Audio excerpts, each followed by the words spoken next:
agradecer esta iniciativa por parte de FEDECA y le doy la palabra a la presidenta, Ana. Muchas gracias.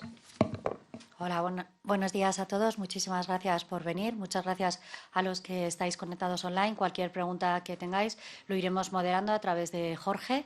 Y muchas gracias por venir en un día tan importante para nosotros. Estamos a día 10 de diciembre y el concurso de la cobertura sanitaria todavía no se le ha dado una solución. De momento está vacante y eso va a suponer que 1,5 millones de funcionarios queden fuera de protección y eso va a suponer que un sobretensionado a esas comunidades como, por ejemplo, Castilla y León, Andalucía, Extremadura y las ciudades autónomas de Ceuta y Melilla, que ya de por sí van sobretensionadas y eso va a suponer que se va a perjudicar su situación. Durante el día de hoy vamos a hablar de estas situaciones que nos preocupan, de MUFACE, vamos a hablar también de las transferencias a las comunidades autónomas y lo que puede suponer para los ciudadanos y, en tercer lugar, vamos a hablar también del futuro de la administración pública, de cómo se está planteando el acceso, cómo se está planteando la promoción y cómo se está planteando ese futuro de la administración pública. Por eso hoy tenemos 3 ponentes. Tenemos a Edmundo Val como abogado del Estado, que todos ustedes lo conocen. Tenemos a Ana de la Ranz como presidenta de la Asociación de Inspectores de Hacienda y tenemos también a Mario Garcés, que es interventor y que los 4 estamos en FEDECA y también han ejercido responsabilidades en el campo de la administración pública y por eso su conocimiento va a ser muy valioso hoy para hablar de que en el caso de MUFACE no existen argumentos sociosanitarios, no existen argumentos económicos ni tampoco existen argumentos jurídicos. Al final lo resumiremos un poco, pero para que vean ustedes un poco las cifras, en materia sociosanitaria las listas de espera se han venido incrementándose hasta que desde el año 2020 se ha estabilizado en torno a 848.000 pacientes.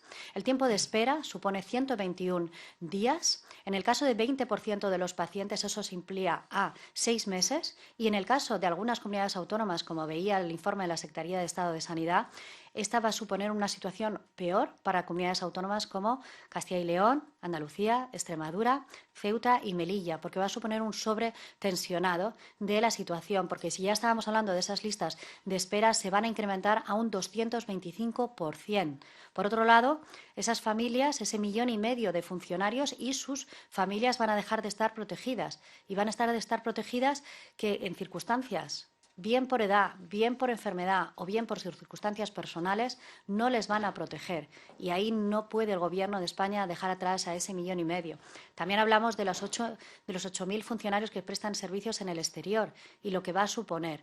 No existen argumentos económicos porque el gasto per cápita de MUFACE, que son 1.014 euros, es inferior a lo que cuesta el Sistema Nacional Sanitario, que son 1.068 euros. Por lo tanto, es un ahorro de 600 millones de euros. No existen argumentos económicos. Y, por último, no existen argumentos jurídicos porque no se ha hecho con un tiempo, con una preparación, se ha improvisado y por eso me gustaría, como primer punto del orden de hoy, es preguntarle a nuestros ponentes, Edmundo, Ana y Mario, tenéis 10 minutos para hablar de qué es lo que os parece y cuál es la situación la que estamos ahora atravesando por MUFACE. Empezamos por el bloque de MUFACE, iremos por transferencias y acabaremos por acceso a la función pública. Gracias.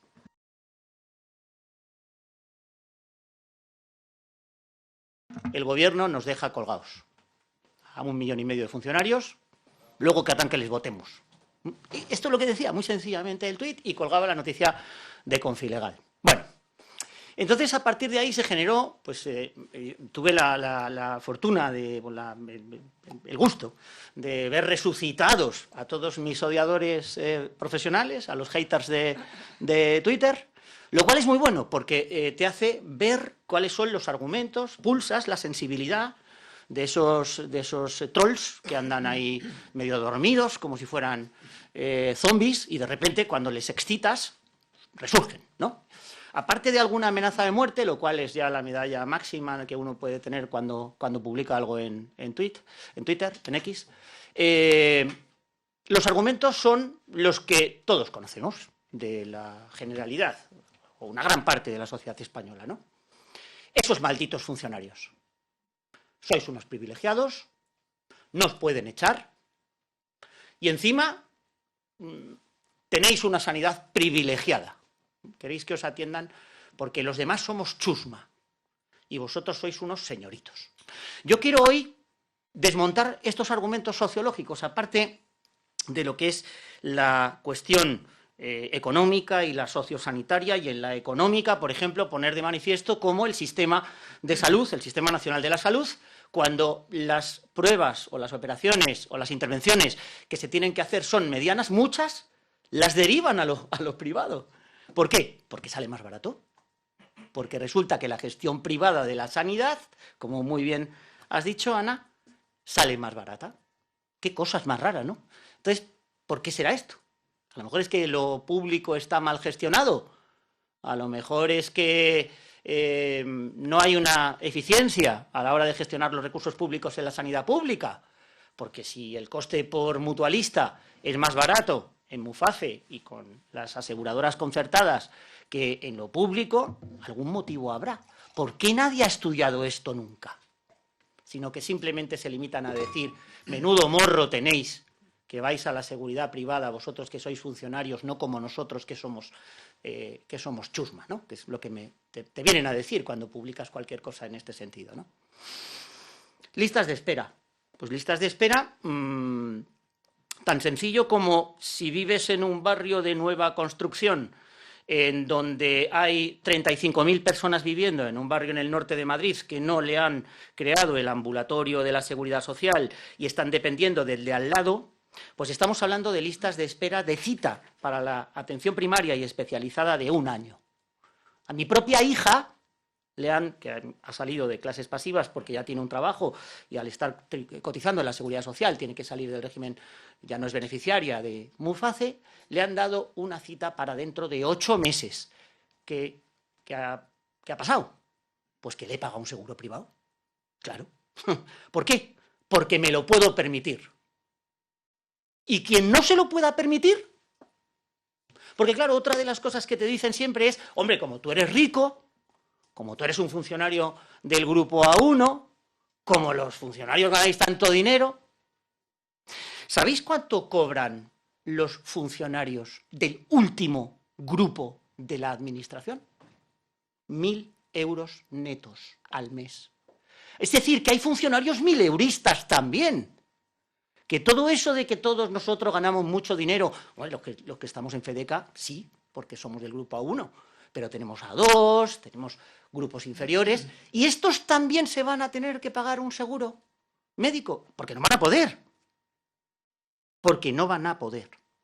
Y luego, además, no solamente se plantea el tema de que yo me pueda pagar el seguro médico, que me lo puedo pagar, sino qué pasa si la administración no negocia una póliza colectiva de seguros. Pasa que yo tengo que realizar una declaración de enfermedades previas. Pasa que si una mujer ha tenido un cáncer de mama que lleva consigo un tratamiento largo en el tiempo y le declara al seguro que lo tiene, no se lo cubren. Luego, no es eso de que se lo paguen, que son ricos, que se lo paguen. ¿A qué se han creído estos funcionarios? Es que ni queriendo, muchas veces te puedes pagar el seguro privado. Bien porque tú seas un funcionario de grupos inferiores, bien porque tengas unas enfermedades previas que en la declaración el seguro no te va a pagar. Pero yo, sobre todo, me gustaría reivindicar hoy aquí una cosa, y es que, y no quiero que esto suene a ninguna crítica política ni nada parecido, ¿no? Esto es un sistema muy característico que es el de igualar por debajo, ¿no? El repartir la miseria. O sea, si vosotros tenéis una cosa que funciona, como no nos gustáis nada, porque claro, los abogados del Estado, los que nos dedicamos a penal, metemos a la gente en la cárcel cuando cometen un delito contra la hacienda pública. Los interventores, pues no quiero contaros qué moscas cojoneras son, ¿verdad, Mario? Cuando ponéis en plan, esto no se puede, esto no se puede, ¿eh? El inspector de Hacienda, pues ya os imagináis, ¿no? La simpatía que puede tener el público en general por un inspector de Hacienda, que te toca la puerta de tu casa y te dice, Dios mío, y recibes la carta esa con el cuadrado negro ese horrible, ¿no? O los inspectores de trabajo, claro, somos gente molesta y por eso caemos mal. Pero yo lo que planteo es, si de verdad la gente quiere que seamos iguales, Los funcionarios que los trabajadores por cuenta ajena, cosa que, por cierto, nuestro Tribunal Constitucional ya ha dicho que no, que lo seamos para todo, no solo para lo malo. Claro. Fijaros, mi hijo acaba de entrar en el mercado laboral con un contrato baratillo, con poco dinero, pero la empresa, que es una tecnológica, le paga un seguro médico. Le paga el seguro de Adeslas. A mi hijo, que es contratado laboral por cuenta ajena, el seguro médico que le paga la empresa, que es una retribución en especie, no se lo puede quitar, porque sería una modificación sustancial de condiciones de trabajo. Mi hijo iría a la jurisdicción social, que es a la que me dedico yo ahora, ya no a la penal, le pondría una demanda a su empresario reclamándole que esa condición más beneficiosa que tiene en su contrato de trabajo, que es un seguro médico, no se lo puede expropiar unilateralmente el empresario. Este señor y yo, Mario Garcés y yo, cuando éramos los dos vicepresidentes de FEDECA, nos encontramos con que tuvimos que acometer aquel momento en el que primero Zapatero y después Rajoy nos bajaron el 7% el sueldo a los funcionarios y nos expropiaron una paga extra de Navidad. Yo no vi a nadie en la calle protestando. Nadie salió a la calle a decir, pobres funcionarios, les han bajado el sueldo. Esto en contratado laboral no se lo pueden hacer. Al funcionario sí, porque no tenemos derechos adquiridos. Los funcionarios pagamos nuestras medicinas incluso cuando estamos jubilados. Los de la Seguridad Social no, tienen todas las medicinas gratis. Claro, los funcionarios, la pensión que nos queda no se calcula sobre la totalidad de las retribuciones que percibimos, sino solamente sobre una parte de las retribuciones que percibimos. Y nosotros, que estamos en los grupos superiores de la administración, pues bueno, eso no se nota mucho. Pero no quiero contaros, por ejemplo, la pensión de viudedad que le quedó a mi madre cuando murió mi padre, funcionario del grupo A2. Porque no computaron la totalidad de las percepciones que cobraba mi padre, sino solamente sueldo base más trienios. Claro, es que si nos igualamos en todo. ¿Vamos a la Seguridad Social? Vamos. Medicina gratis, pensiones calculadas sobre la totalidad de lo percibido, derechos adquiridos que no puedan ser expropiados al albur de que el gobierno se encuentre en una situación de crisis financiera como ocurrió en el año 2008 y de repente nos rebajan el sueldo un 7%. Claro, claro. Segundo, como esto es inviable, porque esto es imposible, porque el Estado no puede acometer que seamos iguales absolutamente en todo, hombre, por lo menos, si me vas a quitar una retribución en especie que me estás pagando, que es un seguro, por cierto, que además es un sistema de seguridad social obligatorio y público, el de clases pasivas, no es un régimen privado de mutualidad en sentido estricto. No nos dieron a elegir cuando aprobamos la oposición en este sentido. Estamos todos en clases pasivas. En otro momento determinado ya se planteó otro régimen distinto a partir del año 2011. Si estamos ahí, pues negocia una póliza colectiva para todos. Incluso dinos que nosotros participemos, en nuestras nóminas ya nos quitan mensualmente una determinada cantidad por clases pasivas, que son 50 y tantos euros o así al mes, que me he ocupado de mirarlo. Pero negocia una póliza colectiva y a lo mejor podemos llegar a un acuerdo en el sentido en el que una parte se sufrague por el propio funcionario y otra parte por la administración. Lo que no se puede es la demagogia con la que nos hemos encontrado con ese informe infumable del Ministerio de Sanidad. Infumable. O sea, es sectarismo puro, ideología pura. Cuando al final económicamente resulta que el sistema de clases pasivas sale más barato, cuando resulta que estamos en un régimen público de seguridad social, cuando lo que tenemos es una colaboración público-privada en la prestación sanitaria a través de las entidades concertadas, la conclusión de todo esto, ¿qué es? Hombre, las aseguradoras no van a hacer esto perdiendo dinero, ¿no? También habrá que ponerse de su lado. Habrá que ver y que estudiar cuál es la cantidad de dinero que hace falta en este sentido aportar o establecer en el pliego de contratación. Bueno, yo creo que estamos en un momento en el que podemos ser optimistas. Ha habido una consulta previa de mercado. Parece que al menos una de las aseguradoras ha respondido con un determinado precio. Parece que se está elaborando ahora, parece, según dicen las noticias, un nuevo pliego de contratación.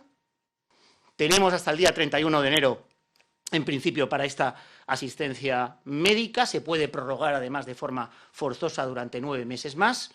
Y, desde luego, todas podéis comprender que estamos en FEDECA absolutamente dispuestos a sentarnos a hablar con cualquiera y contar cuál es nuestra situación y cuál es la situación de todos los funcionarios. Porque esto, además, es algo que no nos afecta solo, y esto hay que ser muy conscientes, a los funcionarios del Grupo A1. Esto afecta a todos los funcionarios. Como ha dicho Ana, 1,5 millones de funcionarios y sus familias que reciben asistencia a través de este sistema, que desde luego se ha demostrado más eficaz que el Sistema Nacional de la Salud, que el de la Seguridad Social. Nada más. Las preguntas que quieran hacer, pues me imagino que al final, ¿no? Muchas gracias, Edmundo. Si os parece, las preguntas las hacemos al final. Turno ahora de Ana de Larrán, como presidenta de la Asociación de Inspectores de Hacienda y miembro también de la Junta Directiva de FEDECA. Sí. Bueno, muchas gracias en primer lugar a FEDECA por la invitación a esta jornada. La organización, además, de esta jornada, que nos parece, yo creo que ya se ve, ¿no?, crucial, porque estamos ante unos temas muy básicos. Lo comentábamos antes de iniciar esta jornada, esta intervención, que estamos hablando de cosas muy elementales. Es decir, no se trata aquí de defender una serie de derechos de unos privilegiados, como ha señalado Edmundo, sino que se trata de defender algo muy evidente. Entonces, yo creo que lo que nos pone de manifiesto lo que has señalado perfectamente, y además muy resumidamente, los problemas que conlleva precisamente este tema que tenemos encima de la mesa es, en primer lugar, la demagogia que hay en todo esto, porque no solo en el tema de Muface, ahora lo veremos también en el tema de la descentralización, la falsa descentralización, así como todo el tema de la reforma de la función pública, una absoluta demagogia, porque se trata de defender una serie de ideas repetidas como un mantra que al final no se corresponden para nada con la realidad. Entonces, lo importante, creo que es, y enlazo con una segunda cuestión, no solo es la demagogia que hay, sino la ausencia, como consecuencia de esa demagogia, de argumentos jurídicos, técnicos, económicos, etcétera, que puedan dar lugar a que efectivamente se pueda transformar o trasladar este sistema de cobertura sanitaria de los funcionarios al Sistema Nacional de Salud. Lo mismo que va a pasar con lo que a continuación explicaré de las transferencias y seguramente con lo que va a comentar Mario Garcés. Entonces, yo me preocupa, desde luego, como funcionaria, como ha señalado Edmundo, no se trata de unos privilegios de los A1, es que estamos hablando de todos los funcionarios, algunos de los cuales están en unos sueldos, como ha indicado, pues que no son precisamente merecedores del calificativo de estos ricos, estos niñatos, estos privilegiados, estos enchufados, porque es lo que se ha venido señalando, que es muy, muy bueno ir a las redes sociales, porque se ve además, bueno, pues toda la tromba de gente que sale criticando y sencillamente con ausencia absoluta de argumentos, que es lo que nosotros estamos pidiendo. Si nosotros se nos da un argumentario, podemos estudiarlo, podemos pensarlo, reflexionarlo y apoyarlo o no apoyarlo. Y, en segundo lugar, además, se ha producido con una precipitación que no es normal. O sea, lo obvio en este asunto es que si es necesario un cambio, ese cambio, vamos a ver, pensando en los ciudadanos, no estamos pensando ya ni siquiera en funcionarios, vamos a pensar en personas que tienen enfermedades, que tienen citas médicas que atender, que tienen tratamientos médicos que seguir, como es el caso de los enfermos de cáncer u otro tipo de enfermedades que necesitan ser atendidas durante un largo periodo de tiempo y que no pueden directamente salir de ese sistema para poder, para iniciar una contratación, porque directamente no les van a coger en ningún seguro. Entonces, es que eso, yo me pregunto, digo, ese gobierno de la gente, ¿de qué gente? Porque aquí estamos hablando de 1,5 millones más sus familias, sus respectivas familias que están bajo esa cobertura del sistema de Muface. Entonces, estoy totalmente de acuerdo con lo que ha señalado Edmundo, porque me parece, creo que es lo que tenemos que tener aquí, este altavoz, para decir esto es demagogia total y, en segundo lugar, hay una ausencia, como consecuencia de esa demagogia, de argumentos que, de momento, es ese informe, desde luego, encima de la mesa. Si ese es el argumento, que venga Dios y lo vea. O sea, creo que necesitamos personas técnicas y preparadas que, si quieren hacer una transformación de ese sistema, hagan un estudio serio, como se ha hecho, un estudio detenido, un estudio con un conocimiento de causa, para luego, en su caso, hacer una transformación paulatina y, desde luego, con la prioridad puesta en los ciudadanos, en esas personas que siguen siendo ciudadanos y que pagan sus impuestos también religiosamente para poder percibir esa cobertura sanitaria, que me parece que es lo mínimo que podemos pedir, o sea, como personas, una cobertura sanitaria para no ser un país tercermundista, porque solo falta que estemos en un país que se supone que es de primer mundo para recibir servicios de tercer mundo. Y simplemente quería señalar esta valoración sobre los comentarios que ha realizado el mundo.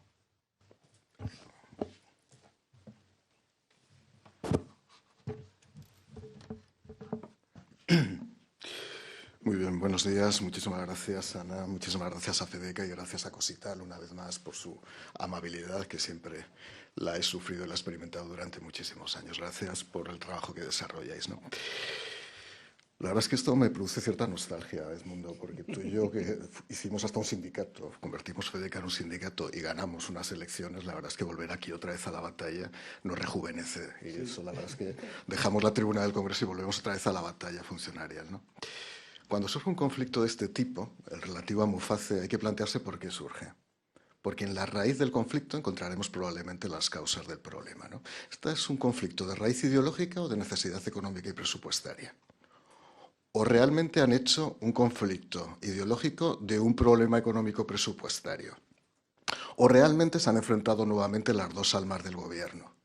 Y por una parte, Función Pública busca una solución razonable y continuista y de pronto surge lo que vamos a ver ahora, que puede ser el fundamentalismo del Ministerio de Sanidad, ministerio del que fui secretario de Estado y que por lo tanto conozco bien algunos de sus movimientos internos. Muface surge en junio del año 75. Faltaban 3 meses, 4 meses para que Franco muriese. Por lo tanto, Muface ha sido tardofranquista, ucedista, socialista, de derecha liberal, ha sido de centro reformista, ha vuelto a ser socialista y hasta hace 5 años ha sido socialista. Lo digo por aquellos que quieren afiliar las entidades públicas a los momentos de su creación y a los momentos de su mantenimiento. ¿Qué pasa entonces en el año 2024 para que de pronto surja una especie de clic básico, rudimentario, habitualmente muy rudimentario desde el punto de vista ideológico, para que alguien decida que aquí hay un problema y que los funcionarios debemos desabastecernos de esta especie de privilegio? Pues vamos al origen. ¿Por qué Franco y su gobierno en el año 75 crean Muface y lo abren al régimen de conciertos? Porque la Seguridad Social no daba abasto. Ya en el año 75. O sea, no era un tema ideológico. Franco era antiliberal, los liberales éramos perseguidos, y tú lo sabes bien, el mundo. Teníamos que salir por piernas, ¿no? Los que nos antecedieron en esta guerra. Pero realmente no lo hacía por un tema político. Las élites eran las únicas élites que defendían las suyas propias y sus propios sistemas de seguridad social. Pero había cerca de 300.000 empleados en esa especie de baby boom funcionarial del tardofranquismo que se estaban quedando sin cobertura y estaban tensionando el sistema de la seguridad social. Por lo tanto, se abrió a los conciertos. Conciertos que se mantuvieron sin ningún tipo de discusión durante la UCD, durante todo el felipismo, durante todo el aznarismo, durante todos los movimientos posteriores, insisto, hasta que Mónica García ha tomado la decisión de tomar un posicionamiento ideológico. Segunda cuestión, que es un mantra absolutamente injusto y, por supuesto, equívoco y equivocado. Que haya una parte de los funcionarios que hasta ahora hayan sido cubiertos sanitariamente por entidades privadas no es una privatización de la sanidad. Estoy harto de escuchar ese tipo de afirmaciones. Entonces, en materia de servicios sociales, insisto, he sido secretario de Estado del Ministerio, cuando se conciertan servicios, también se están privatizando los servicios sociales. O aquí depende de la cuenta de resultados y depende si son amigos o no son amigos. Los conciertos no son privatizaciones. Son sistemas de externalización de determinados servicios que no se pueden prestar íntegramente por la Administración y que son controlados a través del propio régimen contractual o de concierto, a través de las cláusulas del contrato y del concierto. Por lo tanto, Mónica García será una buena médico, que no lo discuto, pero desde luego unos conceptos jurídicos y su equipo absolutamente malos, pésimos. A partir de ahí, cuando yo vi que rompía todo este problema, que por cierto, la tensión entre las aseguradoras, mejor dicho, perdón, entre las prestadoras de servicios sanitarios y la Administración siempre ha estado presente con respecto a los precios. Siempre han dicho que lo que cobran es muy poco. Siempre lo han dicho. Yo me pregunté, ¿esto es un problema realmente de que las entidades están intentando forzar la situación para obtener un presupuesto de licitación mayor? ¿O realmente es un problema ideológico? ¿O realmente es que tienen todo el derecho del mundo, como decía Edmundo, estas entidades, a que si la seguridad social per cápita, el precio unitario de prestación es 1.600 euros, y en el caso de las mutualidades, en el caso de Muface y en el caso de las entidades que prestan servicio para Muface es de 1.018, es decir, casi un 35% menos, pues A, o la seguridad social es muy ineficiente, o B, son muy eficientes las entidades, o las dos cosas. O habrá que hacer un estudio más complejo. Por cierto, estos cálculos no los hace FEDECA, los hacen estudiosos independientes, los hacen determinados institutos de pensamiento. Por lo tanto, lo que hay que pensar es, a lo mejor hay demasiada ineficiencia en la seguridad social y a lo mejor lo que hay es que recompensar económicamente la eficiencia de determinadas entidades que ya no pueden prestar el servicio a esos precios cuando los precios han ido elevando en el mercado. Y por lo tanto hay que hacer un estudio correcto para ver cuál es efectivamente el presupuesto de licitación de estas entidades. A partir de ahí, yo enviaría, y que concluyo, un mensaje de confianza a todos los que nos están escuchando y a todos los funcionarios. No vamos a consentir, al menos estoy convencido que estamos en las mejores manos en FEDECA, a que esto se politice. No lo vamos a consentir. Nosotros no somos unos privilegiados. Como no es un privilegiado una persona física que recibe un servicio de una entidad concertada de la Secretaría de Estado de Servicios Sociales. No lo es.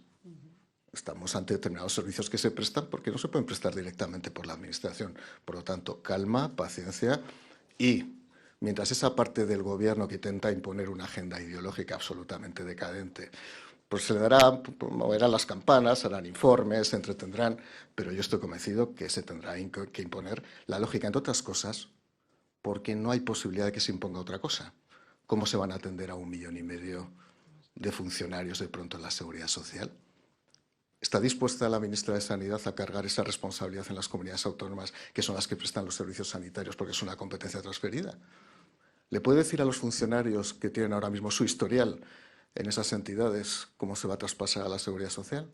¿Le puede decir a esos funcionarios que llevan ya 2 meses temblando, más de uno, porque no saben cómo continuar ahora mismo? Estamos hablando que la media de edad del mutualista de Muface es de más de 50 años. Por lo tanto, muchos tienen ya enfermedades crónicas. Lo están pasando muy mal. Y ya solo el mero hecho de haberlo pasado mal esta temporada, desde luego, debería ser objeto de un análisis bastante crítico sobre la actuación de este Gobierno. Y paso ya. Te he hablado mucho. Muchas gracias. Si queréis hacer alguna pregunta del tema de Muface. Sí, Lucía.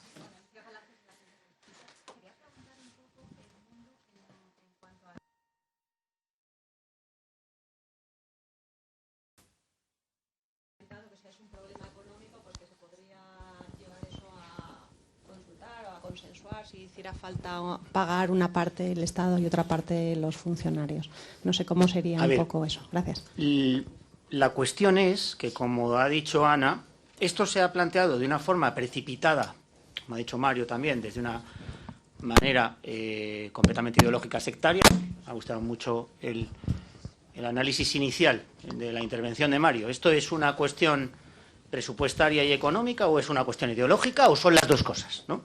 Porque si es la cuestión económica, vamos a ver, en un periódico que supongo que habrán hecho sus cuentas, que es eleconomista.es, leí que el problema era de un incremento de 104 millones. Un incremento del precio del concierto de 104 millones. ¿A alguien le parece que 104 millones por la asistencia sanitaria de 1,5 millones de funcionarios es un motivo económico para rescindir los convenios? ¿De verdad? Si son 104 millones de lo que estamos hablando, es inaceptable que se deje colgados, ahí es la palabra que utilicé en aquel tuit del que os he hablado y que sigo utilizando, colgados a 1,5 millones de funcionarios. Es inaceptable. Entonces, lo que planteo es que si negociamos, negociamos. Lo que pasa es que el Gobierno de España no está abierto a negociar, como también ha explicado Mario. Aquí estamos con las dos almas del Gobierno. Claro, ya metiéndonos en cosas que nos gustan más a nosotros dos, yo creo que ahora mismo el ministro competente por razón de la materia no se puede permitir abrirse este melón. 1,5 millones de funcionarios en la calle, tal como están las cositas.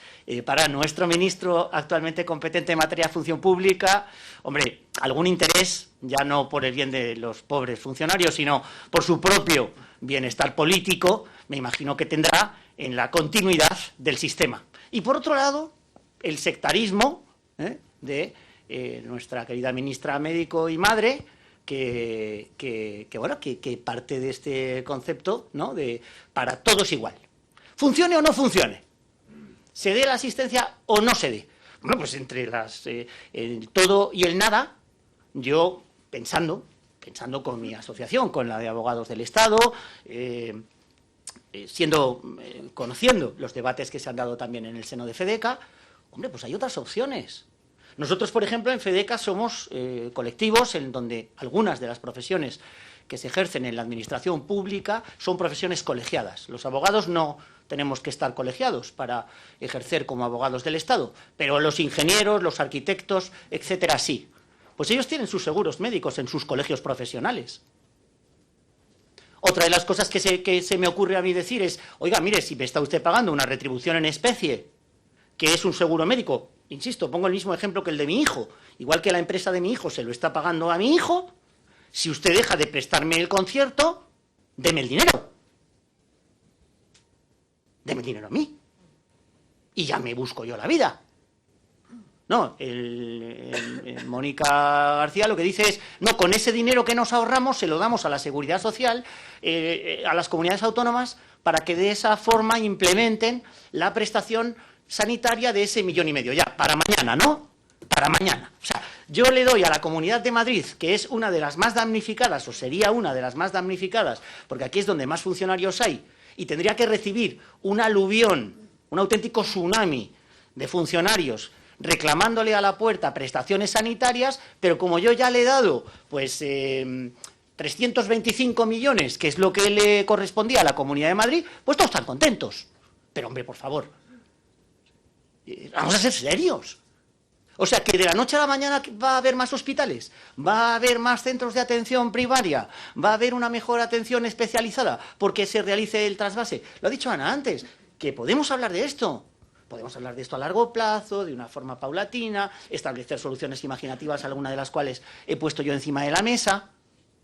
O lo que queremos, que es que esto continúe. ¿Qué es lo que continúe?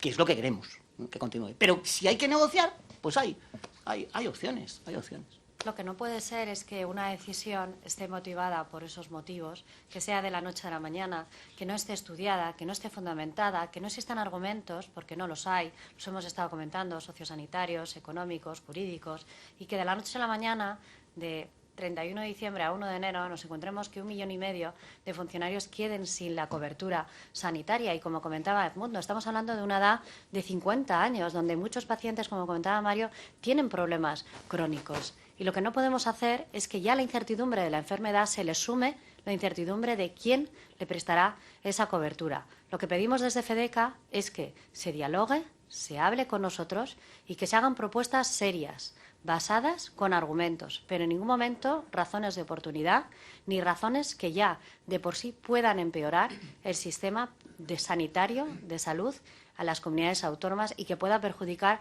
a que esas personas estén pensando que para una enfermedad puede ser que su cita no llegue y puede ser que la cita llegue muy tarde por la enfermedad que tengan. Ya de por sí tener una enfermedad es muy grave, cuanto ni más añadirle esa incertidumbre. Por eso lo que le pedimos es que se negocie. Hemos visto que el coste per cápita es superior en el Sistema Nacional de Salud que en el tema de Muface. Es un tema de no gestionar, no sobredimensionar al Sistema Nacional Sanitario, es el objeto de garantizar un futuro. Teníamos un sistema sanitario que estábamos todos orgullosos, pero lo que necesitamos es que todo el mundo quede cubierto y que se siga prestando ese servicio, no a decisiones políticas de última hora y por otras razones que no sean el prestar el mejor servicio y siempre con argumentos económicos, sociosanitarios y jurídicos, nunca oportunistas. Hay un argumento económico que es el de que estamos envejeciendo mucho la población en la que nos prestan este servicio porque a partir de un determinado año, José Luis Rodríguez Zapatero como presidente del Gobierno, a los nuevos funcionarios ya los metió en la prestación sanitaria de la Seguridad Social. Y yo me planteo lo siguiente, quizás alguno de los que estén aquí en la sala diga, pero qué barbaridad lo que está diciendo este señor, ¿no? ¿Por qué no los volvemos a meter?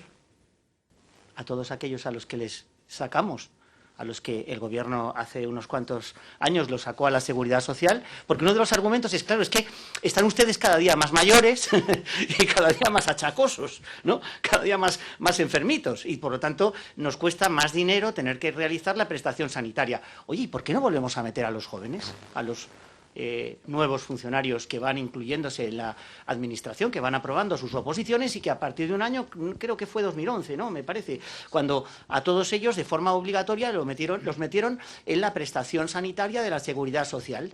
Y entonces el argumento es que están ustedes muy mayores y nos cuestan mucho dinero. Bueno, pues vamos a volver a meter a los jóvenes.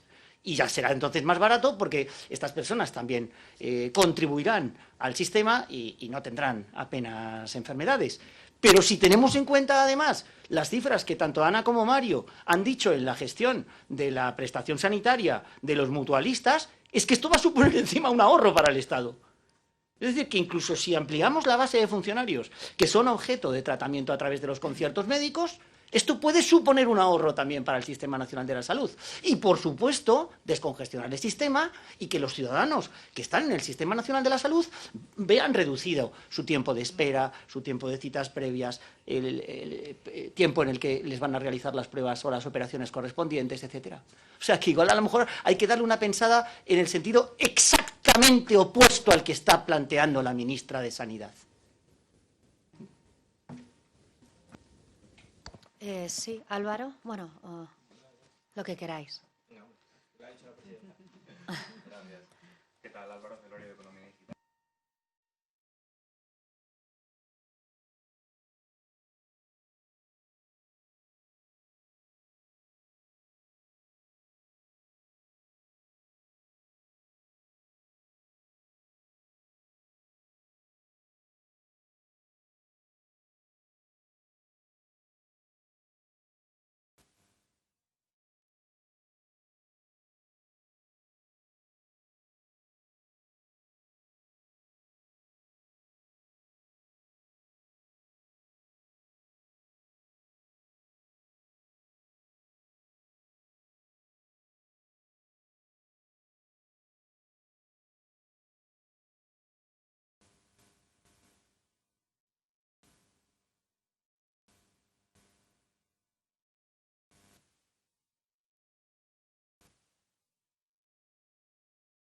En relación al personal exterior, hemos comentado que hay más de 8.000 funcionarios que prestan sus servicios en el extranjero, en algunos casos con sistemas sanitarios deficitarios, en algunos casos con personal que se va con su familia y que necesitamos protegerles, porque se están yendo a prestar un servicio en representación de España y no les podemos dejar detrás a esos 8.000 funcionarios. Esos 8.000 funcionarios están preocupados porque están pensando que a partir del 1 de enero se vayan a quedar sin protección y sin cobertura sanitaria, y ya no solo ese 1,5 millones de funcionarios, sino todos aquellos que están en el exterior, que están en un país que no es el suyo, con familias que se han desplazado con ellos y con sistemas sanitarios deficitarios que debemos proteger. Pensaros si se van a algunos países donde la protección sanitaria, lo hemos visto durante el COVID, cuán importante es la prestación sanitaria y la cobertura médica, y lo que no podemos hacer, y lo comentaba Edmundo también, si esto fuera una empresa privada y la empresa estuviera dando una prestación en especie que consiste en una cobertura sanitaria, no se podría de la noche a la mañana quitarlo, porque se ponía una modificación sustancial de las condiciones de trabajo del artículo 41 del Estatuto de los Trabajadores, y lo mismo tendría que aplicarse también, ¿por qué no?, a los funcionarios de la Administración General del Estado. Porque no estamos hablando de A1 o A2, es que estamos hablando también de funcionarios de C1, C2, donde el coste por el seguro privado puede suponer un 10% de su sueldo, y eso no se puede tolerar, dejar a esas personas sin cobertura sanitaria, sobre todo porque además lamentablemente estamos envejeciendo, el ratio de natalidad no es el que debiera ser y no puedes dejarles sin cobertura ni prestación sanitaria. Así es, el antiguo, para los que ya llevamos años en esto de la función pública, el antiguo grupo E de la Administración, que tiene un salario bruto anual, en algunos tramos, de 1.200 euros al mes brutos. Con lo cual, pues claro, imaginaros cómo se van a pagar el seguro privado, ¿no? Es muy interesante la pregunta que me haces, porque efectivamente en todo esto late no solo resolver el problema actual, que es el problema real, y también lo ha dicho Mario antes, ¿no? La gente más mayor, sobre todo, ahora con la gran esperanza de vida, además, que tenemos en nuestro país, pues claro, es que hay gente muy mayor, ya jubilados desde hace un montón de años, que están en este régimen, que imaginaros la tensión que pueden estar pasando por el hecho de que no saben, a partir del día 31 de enero del año 2025, cómo van a tratar ese problema que tienen de naturaleza crónica. Yo pongo el ejemplo, en fin, particular. El miércoles me operé de un menisco, ¿no? Esa misma mañana, que tenía que ingresar en el hospital, la compañía aseguradora, cuyo nombre no voy a decir, como es evidente, no me había mandado la autorización. Uno se levanta temprano por la mañana, está en ayunas, le van a operar por la tarde. Hombre, está uno nervioso, ¿no? Claro, y, en fin, yo estoy en plena forma. Y no me llegaba la autorización, y no me cogían el teléfono. Y yo en aquel momento, después de pegar voces por el teléfono a una señora que se me puso y conseguir finalmente la autorización, 1 hora antes de ingresar en el quirófano, conseguí la autorización. Y en ese momento, y presa lógicamente de cierto nerviosismo, pensé, si yo estoy así, ¿cómo estará un señor de 80 años? ¿Cómo estará una señora que tiene que realizarse una prueba relevante porque está con esa inquietud de no saber si lo que le han visto es bueno o es malo y este tipo de cosas? ¿Cómo estarán? Yo simplemente para un menisco, en fin, que si no me operaban ese día ya me operarían cualquier otro, ¿no? Tampoco era una cosa grave. Claro. Entonces, late un poco la idea que tú has puesto de manifiesto al principio, que es vamos a resolver lo que tenemos ahora, pero parece que estamos condenados a que este sistema vaya al final a romper, a quebrar, porque al final si no incorporamos nuevos elementos jóvenes en la población objeto del ámbito subjetivo del seguro, nos vamos a encontrar con que cada vez vamos a ser todos más mayores, vamos a tener más achaques y nuestro precio per cápita va a ser más caro. Como el Estado no esté dispuesto a pagar esa cantidad de dinero, a pesar de que el importe sea inferior al del Sistema Nacional de la Salud, pues parece que el sistema va abocado a la extinción. Yo no lo creo, pero sí. Es verdad que ahora mismo late ese miedo entre todos los funcionarios. Bien, vamos a resolverlo por las circunstancias personales de Óscar López. Me río porque la verdad es que nos viene fantástico que sea Óscar López el ministro encargado del tema, porque se le ve, en fin, que no quiere meterse en más problemas de los que ya tiene. Yo creo que tratará de resolverlo, pero ¿hasta cuándo? Porque claro, la concertación, la contratación que se está ofreciendo es para 2 años. ¿Y dentro de 2 años otra vez con lo mismo? Yo creo que habría que darle una solución más definitiva.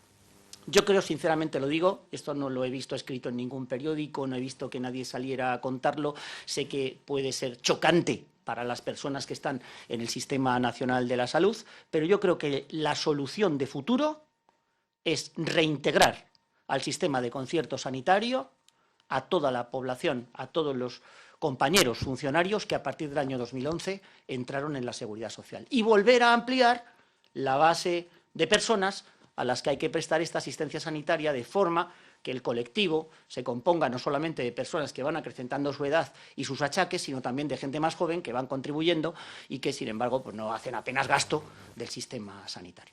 Desde luego, mientras que las cifras estén donde están, y las cifras son las que son, es decir, sale más económico el sistema de concierto sanitario que el sistema público, yo creo que el tema no tiene discusión. No tiene discusión más allá de la demagogia, del sectarismo de la ministra de Sanidad. Hola, hablo desde el final. Voy a trasladar una pregunta que nos están haciendo online desde F, Nuria Cano. Dice que si, a la vista de lo que se acaba de exponer, si FEDECA ya ha trasladado a la función pública las cifras y propuestas. Gracias. Desde FEDECA lo que hemos solicitado en varias ocasiones, y por registro de entrada lo hicimos el lunes pasado, es una solicitud de reunión con el ministro de Función Pública, con la secretaria de Estado de Función Pública y con la secretaria de Estado de Presupuestos y Gastos. Estamos esperando que nos den cita, que ya la hemos pedido desde el mes de octubre, y en cuanto nos convoquen le mandaremos nuestro informe que hemos hecho con los presupuestos, que si os fijáis os remitiremos también a vosotros una nota de prensa. Hemos hecho una comparativa del gasto per cápita del Sistema Nacional de Salud y MUFACE, os lo vamos a proporcionar por correo electrónico y estamos hoy aquí. Si nos convoca el Ministerio de Función Pública y la Secretaría de Estado, inmediatamente acudiremos. y le pondremos encima de la mesa nuestros argumentos sociosanitarios, argumentos económicos y nuestra disponibilidad a llegar a un acuerdo antes del 31 de diciembre. Hola, ¿qué tal? Buenos días, Bruno Pérez, ABC. A la presidenta de FEDECA me gustaría preguntarle si a nivel interno se han debatido propuestas como las que ha comentado el señor Val, en la posibilidad de una especie de copago para financiar pues la parte a la que no alcance la oferta presupuestaria del Gobierno, cualquier otra alternativa. Por ejemplo, esto se acopla, desde Función Pública... ¿Lo hago viva voz o...? Bueno, da igual. Desde Función Pública se planteó la posibilidad de cambiar un poco el sistema, también para dar certidumbre a las aseguradoras, diciendo que la decisión de estar en Muface fuera única e irrevocable, que los funcionarios decidieran entrar y no pudieran posteriormente pasarse al sistema sanitario también. ¿Qué les parece? Si ha habido un debate interno en relación a esto y luego también si se ha analizado a nivel de FEDECA si el Estado puede unilateralmente pues eliminar una mutualidad de funcionarios y modificar sus condiciones de manera unilateral, como plantea un poco el Ministerio de Sanidad. Gracias. Gracias. Desde FEDECA sí que se ha debatido. Desde FEDECA las 45 asociaciones han manifestado su preocupación por esta y otros asuntos que vamos a hablar hoy, por las transferencias a las comunidades autónomas, por el acceso a la función pública, por el proyecto de ley de función pública, y se ha manifestado nuestra gran preocupación, que ha venido publicada en varias notas de prensa. Estamos centrados en defender el sistema de Muface, tal como hoy está en día. Estamos preocupados en que no se deje atrás a ese 1,5 millones de funcionarios. Y una vez que nos sentemos podremos hablar y podremos dialogar y podremos ver qué soluciones se plantean. Pero lo que no puede ser es que esa solución sea una solución oportunista, una solución sin argumentos, una solución sin un estudio previo y una solución sin tener en cuenta a los funcionarios que estamos dentro del sistema y a los funcionarios que van a ser afectados, ese 1,5 millones de funcionarios con una población cada vez mayor y cada vez más demandante de prestaciones sanitarias. En segundo lugar, en cuanto a que sea una decisión irrevocable, única, vemos como las circunstancias personales en la vida van cambiando y hoy tenemos la posibilidad de cambiar en diciembre y en junio, porque mi situación personal, la mía de hoy, puede ser distinta en junio, y lo que no me puedo condenar es a un futuro de pensar que mi salud siempre va a ser la óptima y siempre va a estar garantizada, porque la salud no va a estar garantizada, pero lo que sí demandamos al Estado es que garantice que cuando mi salud flaquee, cuando mi salud se debilite, esté el Estado para protegerme, para ofrecerme esa tranquilidad de saber que la prestación va a venir, que la asistencia va a llegar y que no tengamos ese nervio como le pasó a Acmundo. A mí también tuve una intervención que no fue nada grata y el día anterior no tenía la autorización. Y encima que llevaba yo un disgusto tremendo por lo que me tenían que hacer al día siguiente, encima se unía al que tenía que llamar por teléfono y estar reivindicando y peleando para que me dieran ese papel que llegó por la noche y a mí me ingresaban a las 8 de la mañana del día siguiente. No podemos dejar a la gente que con su situación sanitaria ya de por sí complicada, se le añade la incertidumbre de no saber si se le va a proteger o no se le va a proteger. Es el Gobierno de España el que decía Ana de la RAN que no puede dejar atrás a esa gente, a ese 1,5 millones y a esas personas. Tenemos que proteger. Por eso, lo que decía el compañero, si ahora mismo el Ministerio de Función Pública nos convocara para una reunión, estaremos y seguiremos estando para defender los derechos de todos los funcionarios, no solo los A1, no solo afecta a 2, sino afecta a todos los funcionarios de la Administración General del Estado.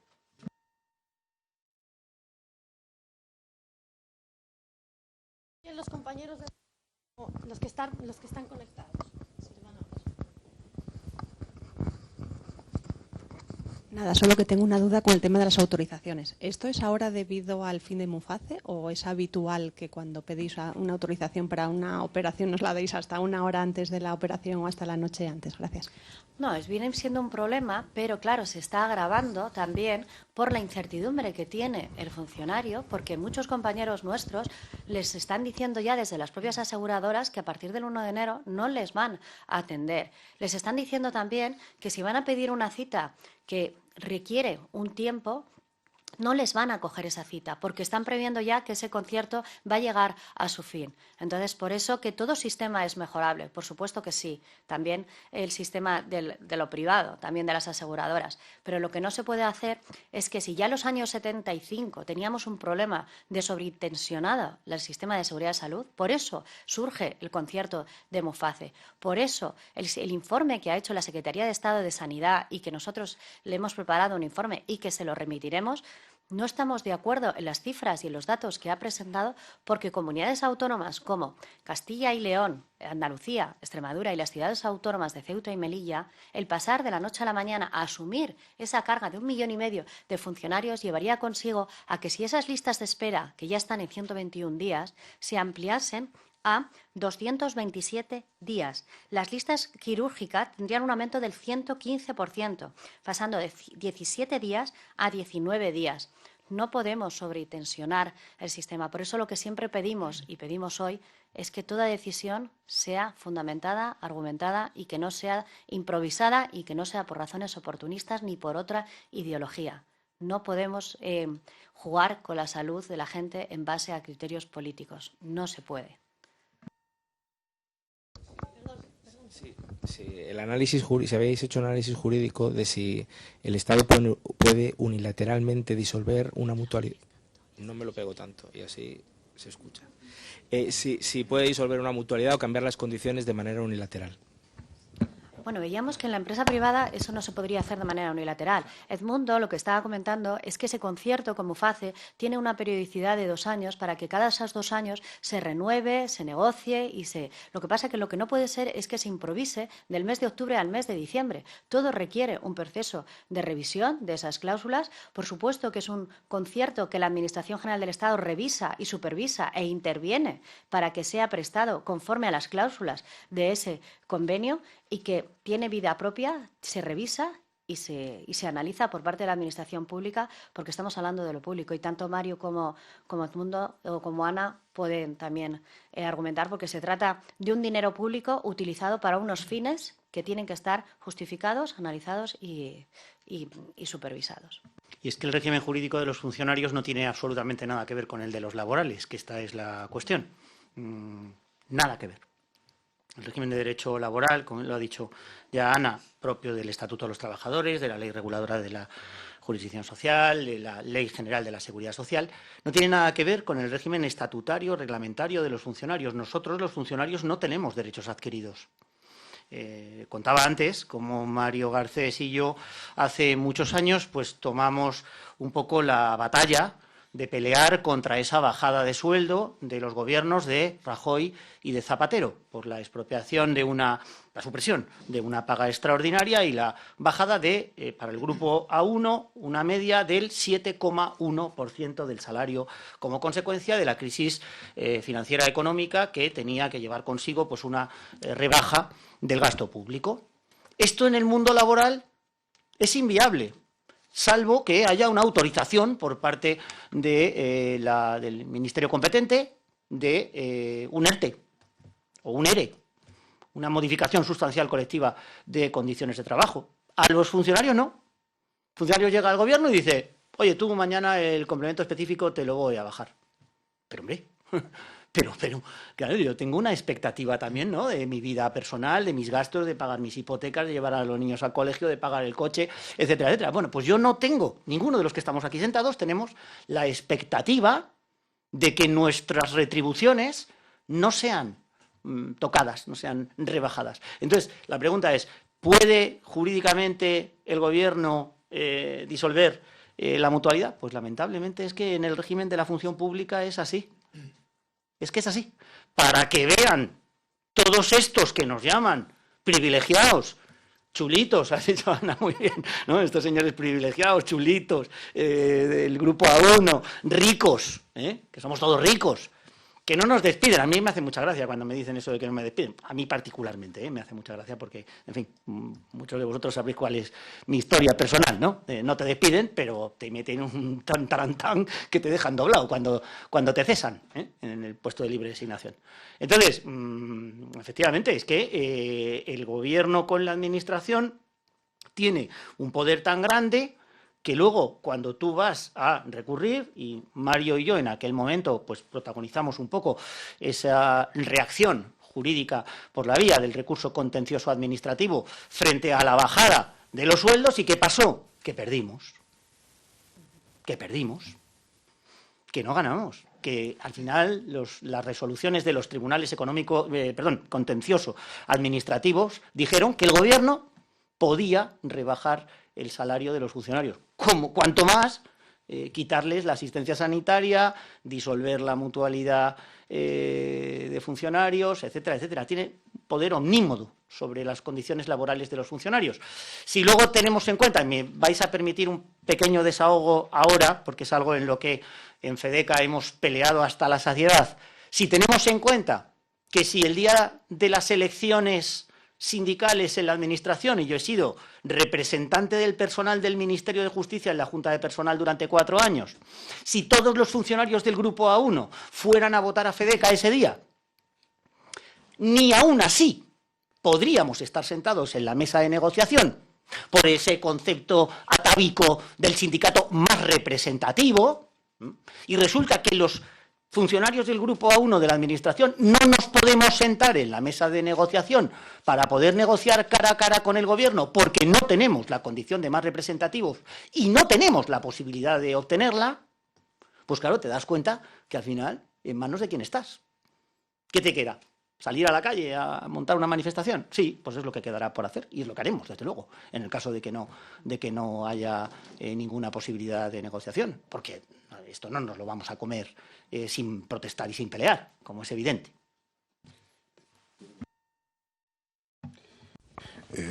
Como Óscar López nos está escuchando y parte de su equipo, yo lo único que quiero hacer es apelar a su conciencia, no de funcionario, porque no es funcionario, pero a su conciencia práctica. Óscar López, si tiene algo en su carrera política, es ser práctico. Y seguramente una vez nombrado ministro lo que ha debido pensar es la que me ha caído. La que me ha caído internamente y la que me ha caído externamente. Es que justo tengo esta crisis cuando llego, ¿no? Óscar López por sí mismo no podría suprimir Muface. Muface se suprimiría por una ley. Por lo tanto, sería necesario el apoyo de los socios, para obtener la mayoría siempre necesaria, para poder extinguir Muface. Muface tiene, para que todo el mundo veamos la dimensión, tiene 1.750 millones de presupuestos anuales. Si su coste per cápita de prestación ceteris paribus, según hacen los economistas, es en torno a un 40% inferior al del gasto público sanitario per cápita, la sanidad pública necesitaría esos 1.750 millones más 700 millones más. Cuando lo que se está diciendo es que por los conciertos privados se puede obtener el mismo servicio por 100 millones más. Si Óscar López o Mónica García están dispuestos a regalar 600 millones de euros, que se regalen. Están esperándose en Valencia, a lo mejor. Pero ese es el cálculo, es una extrapolación muy básica. El presupuesto, basta ver el presupuesto. Y insisto, estos estudios sobre lo que es el coste sanitario per cápita no son míos, ¿eh? Son fuentes externas de consultoras importantes desde hace años, desde hace muchos años.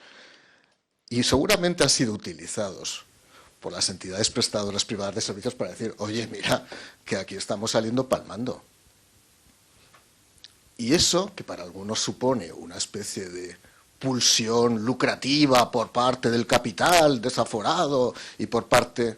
No, lo que han hecho es una comparativa pura y dura respecto a lo que es el coste de prestación de un servicio por parte de una entidad pública y por parte de una entidad privada. Y a partir de ahí lo que hay que hacer por parte de la Administración es ajustar los precios, ni más ni menos, y analizar dónde están las eficiencias y dónde están las ineficiencias. Y lo demás es pura ideología. Lo demás es pura ideología. Por lo tanto, Óscar López, que además ahora tiene otras responsabilidades, como todos vamos a saber muy pronto, bueno, las propias de Madrid, estoy convencido que no se va a meter en ningún lío, entre otras cosas porque es un lío innecesario, injusto e ilógico. Y como lo conozco de hace tiempo, me imagino que va a ser más pragmático lo que parece.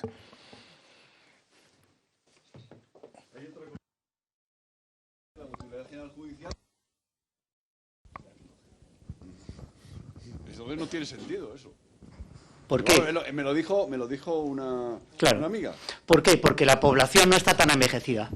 Bueno, no, claro. esa señora estaba jubilada. La población que atiende Mujeju y que atiende ISFAS no está tan envejecida. ¿Por qué? Porque no lo sacaron del sistema a los nuevos funcionarios. Entonces, por eso una de las soluciones, si tanto se quejan de que es que estamos todos achacosos, nos estamos haciendo mayores y el coste va subiendo y entonces no gano dinero, bueno, pues hagamos un colectivo más amplio dentro de la póliza del seguro, si podemos llamarlo así, ¿no? En el sistema de concierto. Claro, efectivamente. Claro, son igual funcionarios que nosotros, efectivamente, el personal judicial y los militares. ¿Sabes?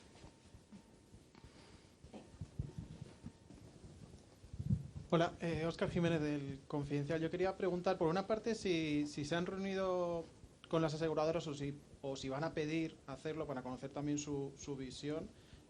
Por otro lado, si solo ponen el foco en este riesgo de que se acabe muy fácil, si solo ponen el foco en el gobierno, también en las aseguradoras, por todo lo que están diciendo, autorizaciones, también citas canceladas, etcétera, y también porque al final una aseguradora habla de un 40%, las otras dos no dicen nada, pero una encargó un estudio que habla de un 27%, que son cifras muy diferentes y tampoco hay mucha transparencia desde las aseguradoras sobre exactamente lo que quieren o lo que necesitan.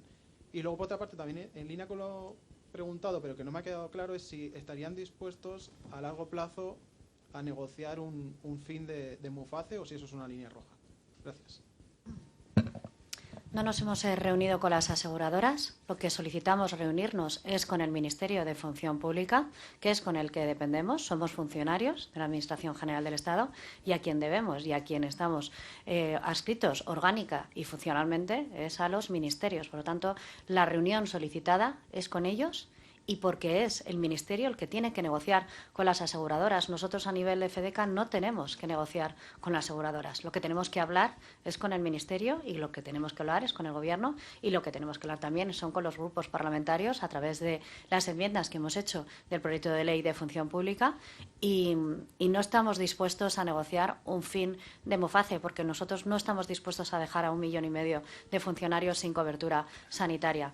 Porque además, como ha comentado Mario, no existen razones económicas, porque supone un ahorro Muface. Y si no hay argumentos económicos, ¿por qué queremos de la noche a la mañana cambiar este sistema? Cuando no existe un argumento económico, cuando el presupuesto tiene unas partidas muy fijadas y supone que en este caso tendríamos más oxígeno y más pulmón económico y financiero para poder asumir otras necesidades que a día de hoy quizás no se pudieran asumir. Entonces, estamos dispuestos y esperamos que el ministro de Función Pública, Óscar López, nos reúna cuanto antes porque no hay tiempo que perder.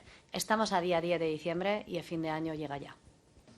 Yo quiero simplemente añadir a lo que ha dicho Ana. Primero, la alegría enorme que me da escuchar a la presidenta de FEDECA, mi presidenta, decir lo que acaba de decir. No estamos dispuestos a que el sistema se extinga. Yo diría más, incluso respecto a los que estamos ya, ¿no? Porque los jóvenes funcionarios que han ingresado, bueno, pues les han metido mano militar y en el sistema de la seguridad social. Pero hasta que no fallezca el último funcionario de Muface, no hay derecho a que nos priven de este derecho de manera unilateral. No hay derecho a que nos traten de esta manera. Ya lo hemos dicho antes, en comparación con el que está en el régimen del contrato de trabajo por cuenta ajena del Estatuto de los Trabajadores, que de ninguna forma podría el empresario unilateralmente expropiarle de este derecho. Pero lo segundo que me interesa también de esta pregunta es efectivamente la posición en la que se encuentran las aseguradoras. Y completamente de acuerdo, efectivamente, con la presidenta de FEDECA, que nosotros no tenemos que hablar con las aseguradoras. A mí me han contado, porque este es un tema, bueno, como habéis visto, que me ha preocupado mucho, que incluso hay en derecho comparado, en otros países, en la organización administrativa comparada, otros sistemas distintos, como por ejemplo el prescindir de los intermediarios, que son las compañías de seguros, de tal forma que a través de un sistema de baremos directamente vaya el paciente al médico y el médico cobre de la administración en función de la prueba que acaba de hacer o de la intervención que acaba de hacer.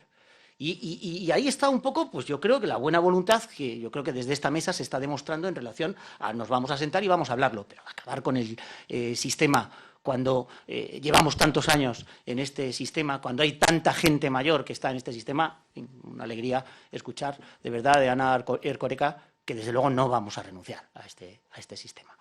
Las aseguradoras, lo ha dicho Mario, las aseguradoras utilizan este sistema para tensionar la puja del precio. Hombre, claro, pues son empresas privadas. Claro, quieren ganar dinero. No es nada malo ganar dinero, Esto quizás habría que explicárselo también a la ministra de Sanidad. Lo que es malo es perder dinero. Lo que es malo es perderlo.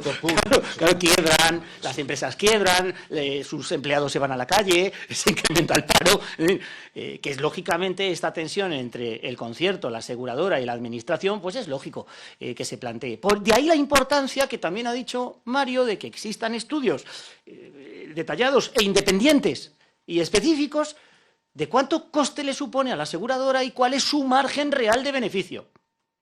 Porque esa pregunta es muy interesante. Si llevan toda la vida perdiendo dinero, ¿por qué llevan tantos años prestando el servicio? No tiene lógica, ¿verdad?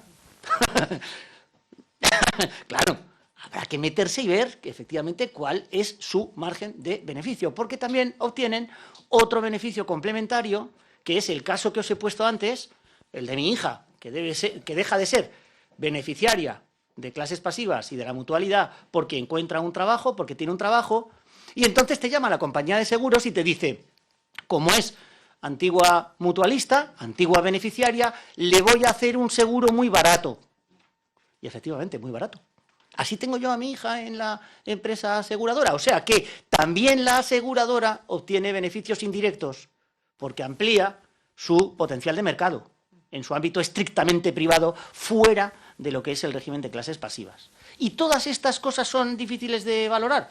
A mí me parece que con la cantidad de técnicos competentes que tenemos en la Administración, que pueden perfectamente hacer los números, los cálculos, valorar los márgenes de beneficio, etcétera, si de verdad, insisto de nuevo, estamos hablando de 104 millones de euros, como alguna publicación refería, hay derecho que por 104 millones de euros se deje a 1,5 millones de funcionarios en la estacada.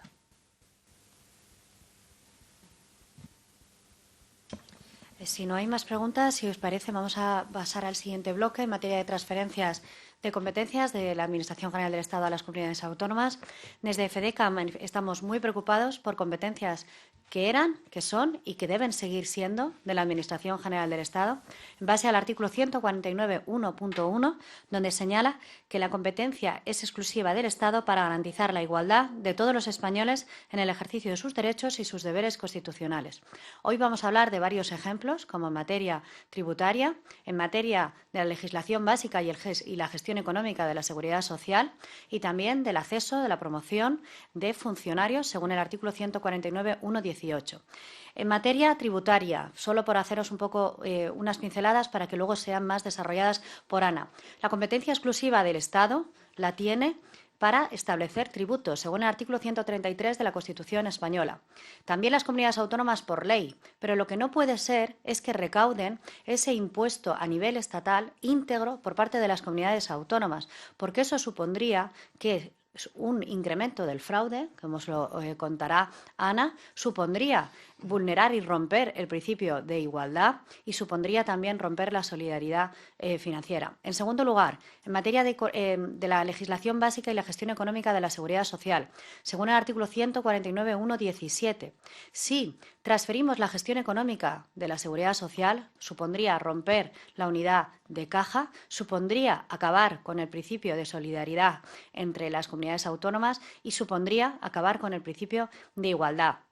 Las comunidades autónomas no pueden establecer criterios distintos para el acceso de las prestaciones. El acceso a la prestación debe ser igual en País Vasco, en Castilla-La Mancha, en Aragón o en Extremadura, porque si rompemos con ese principio de solidaridad, estamos rompiendo con el principio de igualdad de trato de todos los españoles. Por eso, la gestión económica tiene que estar competencia exclusiva del Estado, porque además, comentaba Ana también en el Senado, que se está gestionando de una manera más óptima y mejor, y lo desarrollaremos.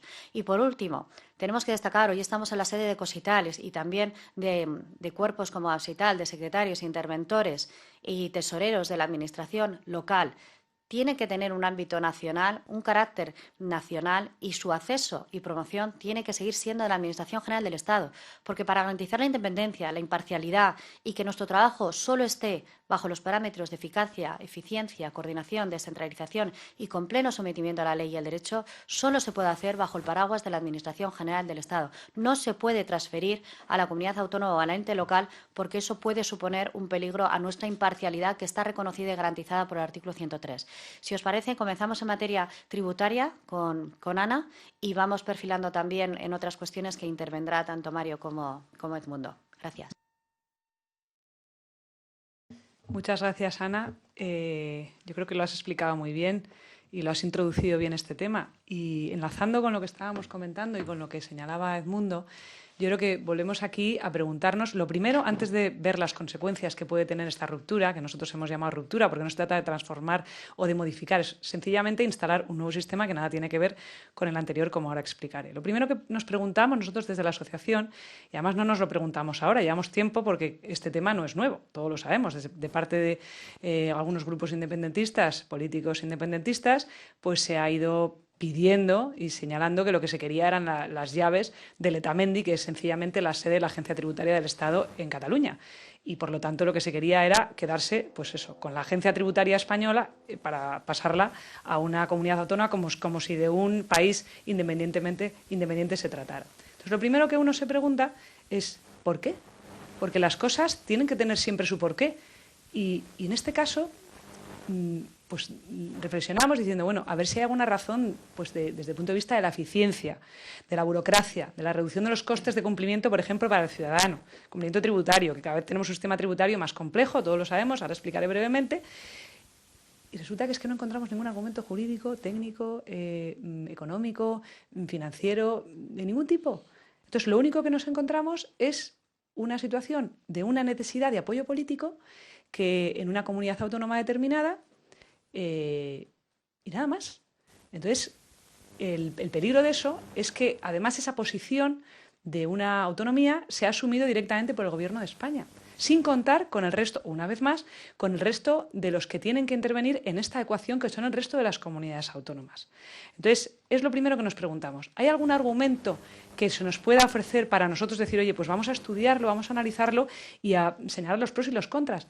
No hay ningún argumento, es sencillamente una petición, una demanda de carácter político, como presión además de una serie de personas que no representan además a la gran mayoría. Estamos hablando de que estamos en democracia, hasta donde yo sé. Entonces no representan a la gran mayoría y van a modificar las reglas de juego de la gran mayoría de España. Entonces eso es lo que nos encontramos, insisto, como primera cuestión que nos planteamos. Entonces, una vez señalado esto, bueno, pues analizamos desde nuestra asociación las consecuencias que pueden producirse como, bueno, si se aplicara esta ruptura. ¿Por qué se produce una ruptura? Porque lo que se está planteando es sencillamente, ya lo sabemos, el acuerdo entre PSC y RC, que alguna vez se me criticaba diciendo es que usted está criticando el acuerdo, pero eso todavía no se ha desarrollado normativamente. Digo, ya hombre, pero el acuerdo contiene unas líneas que entiendo que respetará. Entonces, luego se plasmará evidentemente en una norma, como señalaba también Mario, es decir, las cosas no son porque sí, sino que luego se tienen que trasladar a una norma. Y es que ya el acuerdo lo dice de manera literal, que se van a ceder las competencias de recaudación, de gestión, de inspección, de liquidación, de toda la comprobación de todos los impuestos que se recaudan en Cataluña. Entonces, aunque la potestad originaria de establecer tributos resida en el Estado, hay una potestad también que tienen las comunidades autónomas, como todos sabemos, y eso ha dado lugar a un sistema de financiación en España que se organiza, vamos a decir así, en dos tipos de regímenes, ¿no? Por una parte está el régimen de concierto y de convenio, que son los que establecen para los territorios forales, que recoge la disposición adicional primera de la Constitución, y el resto de las comunidades autónomas que tienen un régimen común.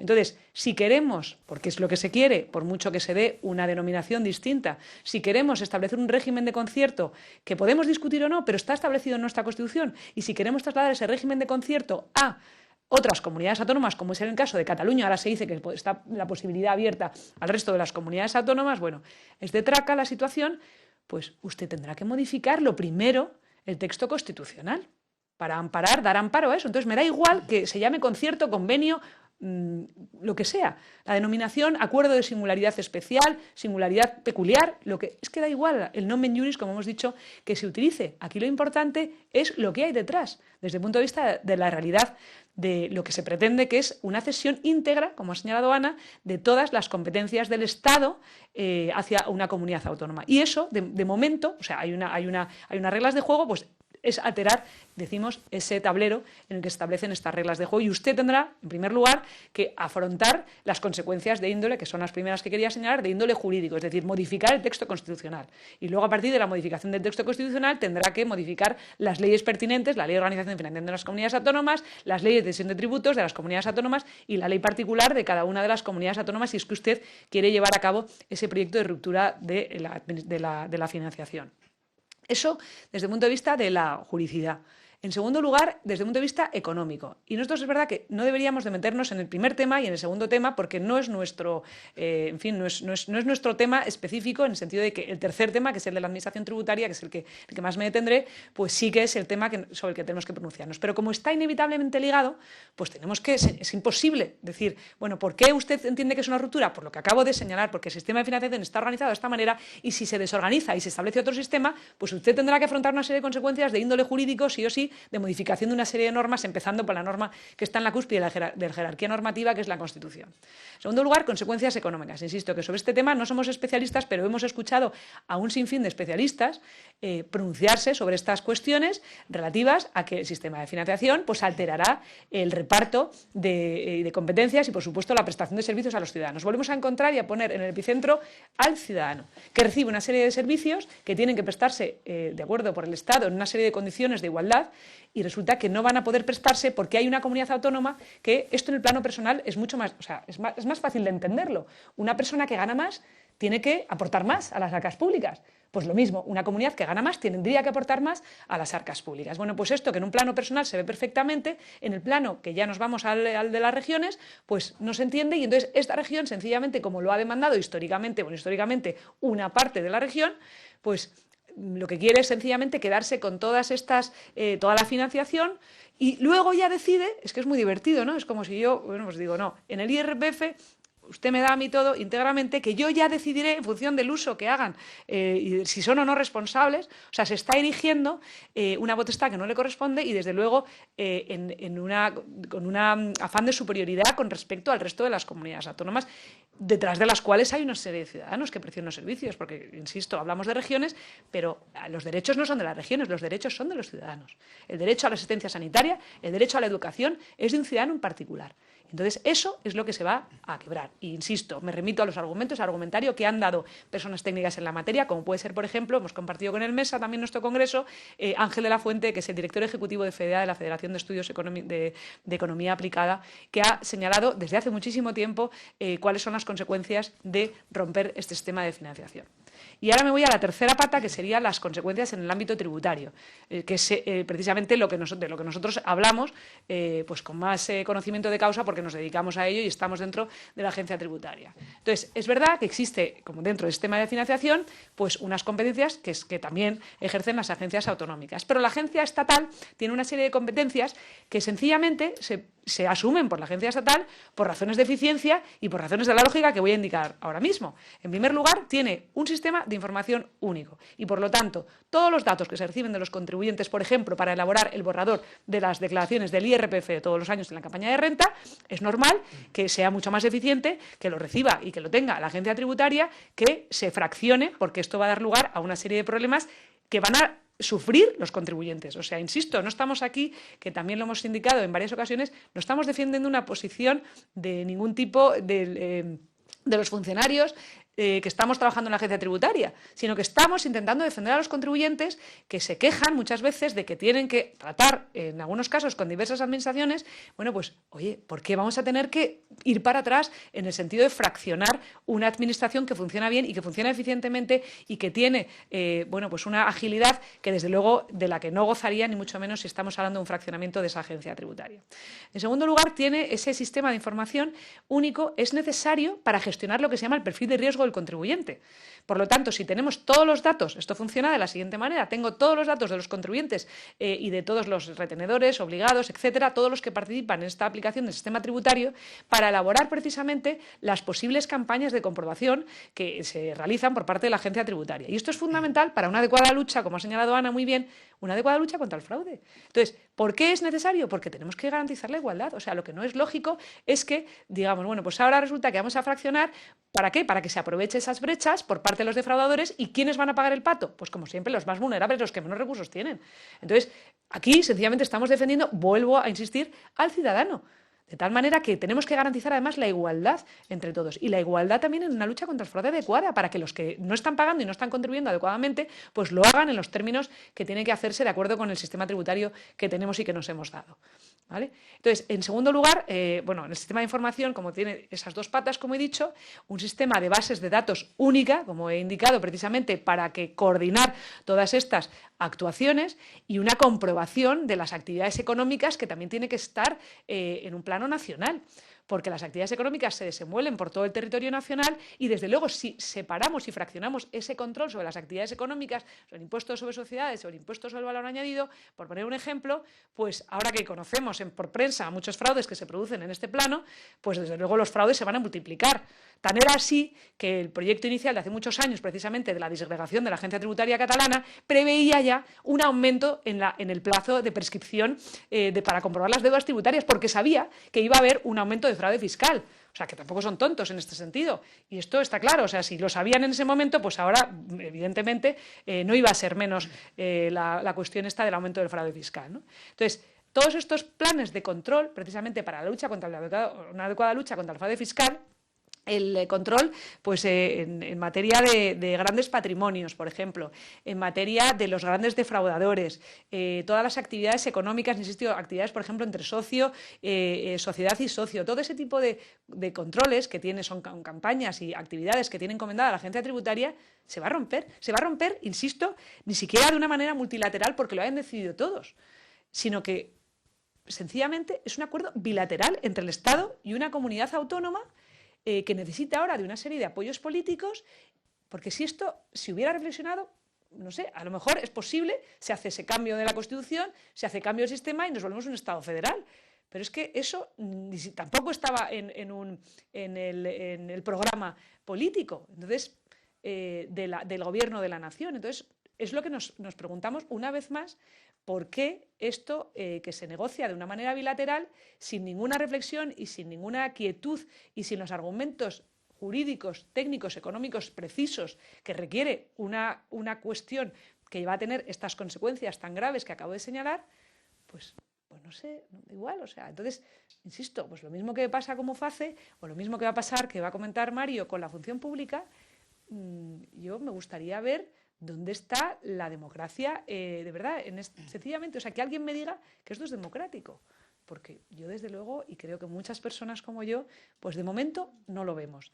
Y es más, nosotros hemos querido hablar también en este sentido con la ministra, indicándole las consecuencias que va a tener y demás, y se nos cierra la puerta una y otra vez. Y nos dice, no, es una opinión solo de un sector. Y aquí hago referencia también a lo que ha señalado Edmundo, no representan. Volvemos a lo mismo de siempre. Nosotros, el colectivo de inspectores, solo tenemos una asociación de inspectores de Hacienda que representamos a casi el 80% del colectivo. Y te dicen que no es representativo porque no estás representando a la mayoría de la organización administrativa necesaria para sentarte en las mesas de negociación. Perdón por lo que voy a decir, valiente estupidez, porque sí que representamos a nuestro colectivo y, por lo tanto, tendríamos que tener alguna voz o voto, o voz al menos, para que se te escuche. Ya que no tenemos voto, hombre, escuche usted a los técnicos, de verdad, por lo menos como opinión, aunque usted, ya lo hemos dicho muchas veces, no la tenga en cuenta y le importe un bledo, aunque sea disimule y diga, bueno, pues vamos a escuchar el argumentario que indican estas personas que algo tienen, algo saben, ¿no? Algo tienen que decir como trabajadores y como cuerpo directivo de la agencia tributaria. Y además, como última cuestión, es que todo esto es curioso porque no solo está en contra de los principios democráticos más básicos, como acabo de señalar, principio de eficiencia, de eficacia, porque la administración tiene que servir con esta eficacia también a los intereses generales, como señala el artículo 103 de la Constitución, todo esto lo saltamos por los aires, redundando en un perjuicio de los contribuyentes que tendrán que pagar más precisamente por un servicio que en teoría es el mismo. O sea, esto ya lo avisamos, aviso a navegantes, se van a subir los impuestos, es la única manera de, o peores servicios públicos, ¿no? Ninguna de las dos es buena. Es que además está en contra de la tendencia que estamos viviendo en los últimos tiempos en el ámbito internacional. O sea, lo lógico es coordinarse, colaborar, unificar, armonizar en determinados ámbitos, sobre todo desde el punto de vista de la coordinación administrativa de las actuaciones en el control tributario, por ejemplo, la coordinación que se está llevando a cabo con otras administraciones tributarias en el ámbito internacional para la lucha contra el fraude, los grandes fraudes organizados que también despliegan sus efectos en el ámbito internacional. Y está absolutamente en contra. Entonces, esto, que de verdad, España, insisto, es que es lo más curioso que hay en el ámbito internacional porque va para atrás en todos estos aspectos, ¿no? Entonces, no se puede explicar al ciudadano, no hay ningún argumento que le podamos decir al ciudadano válido para defender esta posición que consiste, como señalo, en romper un modelo que funciona bien, que es eficiente, tan eficiente que, por ejemplo, las ayudas de la DANA, estaba leyendo ayer una nota de prensa el 2 de diciembre, una gran parte de las ayudas se está gestionando por la agencia tributaria, porque la agencia tributaria es el eje vertebrador de muchas de las políticas sociales. ¿Por qué? ¿Por qué? O sea, lo primero que preguntamos es que no hace falta ser experto en la materia, porque realiza muy rápidamente y ágilmente, o sea, es punta de lanza de la administración, desde el punto de vista de la tecnología. O sea, tenemos los medios que ya quisieran tener otras administraciones y que, por supuesto, nos gustaría que tuvieran otras administraciones que parece a veces que se abandonan deliberadamente. Bueno, pues en el caso de la administración tributaria tenemos unos medios tecnológicos bárbaros precisamente para poder desempeñar funciones como la que tiene encomendada en este último caso de la gestión de las ayudas por los afectados de la DANA, ¿no? Entonces, no, en fin, yo creo que estos eran los puntos que quería señalar, fundamentales, luego nos podemos extender un poco más o menos, pero yo creo que esto es lo esencial que tenemos que trasladar desde este altavoz que tenemos gracias a FEDECA y gracias a Cosital también, que nos ha acogido en su sede precisamente para poder, ya que no nos admiten en otros ámbitos, pues en este momento damos a conocer, gracias además a estos medios tecnológicos y a las redes sociales, que es el último reducto ya que nos queda de democracia en este sentido, para poder trasladar qué es lo que está pasando y cuáles son las consecuencias desde nuestro punto de vista de índole jurídica, económica y desde el punto de vista de la organización de la administración tributaria. Muchas gracias, Ana. Antes de intervenir con las preguntas, me gustaría darle la palabra a Rafael para que hablara de por qué el cuerpo de interventores, secretarios y tesoreros de la Administración local tiene y debe seguir siendo de ámbito nacional. Muchas gracias. Tienes 3 minutos y haremos una ronda de preguntas para ya concluir el último bloque del proyecto de ley de función pública y el acceso a la función pública. Gracias. Gracias, Ana. Bueno, pues a nosotros también, como secretarios interventores y tesoreros de Administración local, estamos presentes en todos los ayuntamientos de España, tanto en las grandes metrópolis, capitales de provincia, como en el último municipio en el que estamos peleando, ¿no?, codo con las autoridades para la lucha contra la brecha demográfica, ¿no? Nos llama la atención cómo en cuestión de 2 años se nos ha intentado transferir al país las competencias sobre provisión y formación al País Vasco. La primera de las oportunidades, la primera de las medidas que adoptó el Gobierno del Estado fue aprobar esa transferencia a través de la Ley de Acompañamiento de Presupuestos. Se interpuso un recurso de inconstitucionalidad por parte de 50 senadores y 50 diputados y el Tribunal Constitucional dictaminó a favor nuestro. Es decir, no es la ley de acompañamiento el instrumento adecuado para hacer esa transferencia. De nuevo, no han transcurrido 2 años y se prevé, se establece también a través de un Real Decreto, por razón de urgencia, esta transferencia de competencias a favor del País Vasco. Tampoco lo entendemos y planteamos a nivel del Tribunal Superior de Justicia del País Vasco que se consulte, se plantee una cuestión de inconstitucionalidad ante el Tribunal Constitucional. Bueno, pues ahora mismo está a punto de resolver ya el Tribunal Constitucional sobre este pormenor, que no es menor, y de nuevo se introduce recientemente en el Congreso de los Diputados una enmienda a una ley orgánica y de nuevo se intenta nuestra transferencia al País Vasco, ¿no? El Senado ha vetado esta disposición y de nuevo ha vuelto al Congreso, ¿no? Estamos ahora mismo en contacto con los grupos políticos, los grupos con representación parlamentaria, tanto del PSOE como el Grupo Popular y en fin, con todos aquellos que quieran sentarse con nosotros a hablar, ¿no? Yo le preguntaría a la ministra María Jesús Cuadrado, ¿no?, si a nosotros nos falta representatividad, lo que le pedimos, por favor, es que ella tenga un poco más de sensibilidad.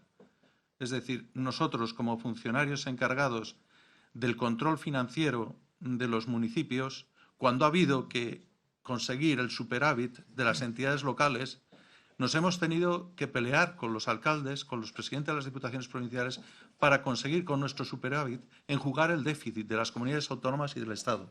Pedimos, por favor, un poco de respeto, ¿no?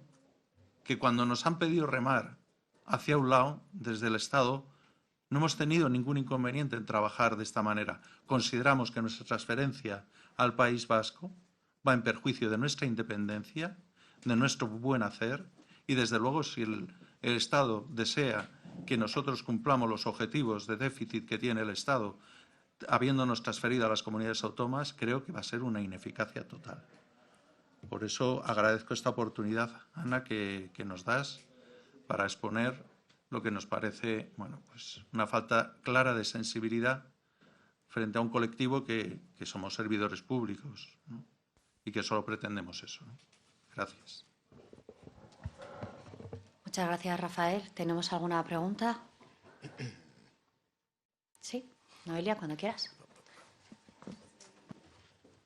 Micro, Mónica.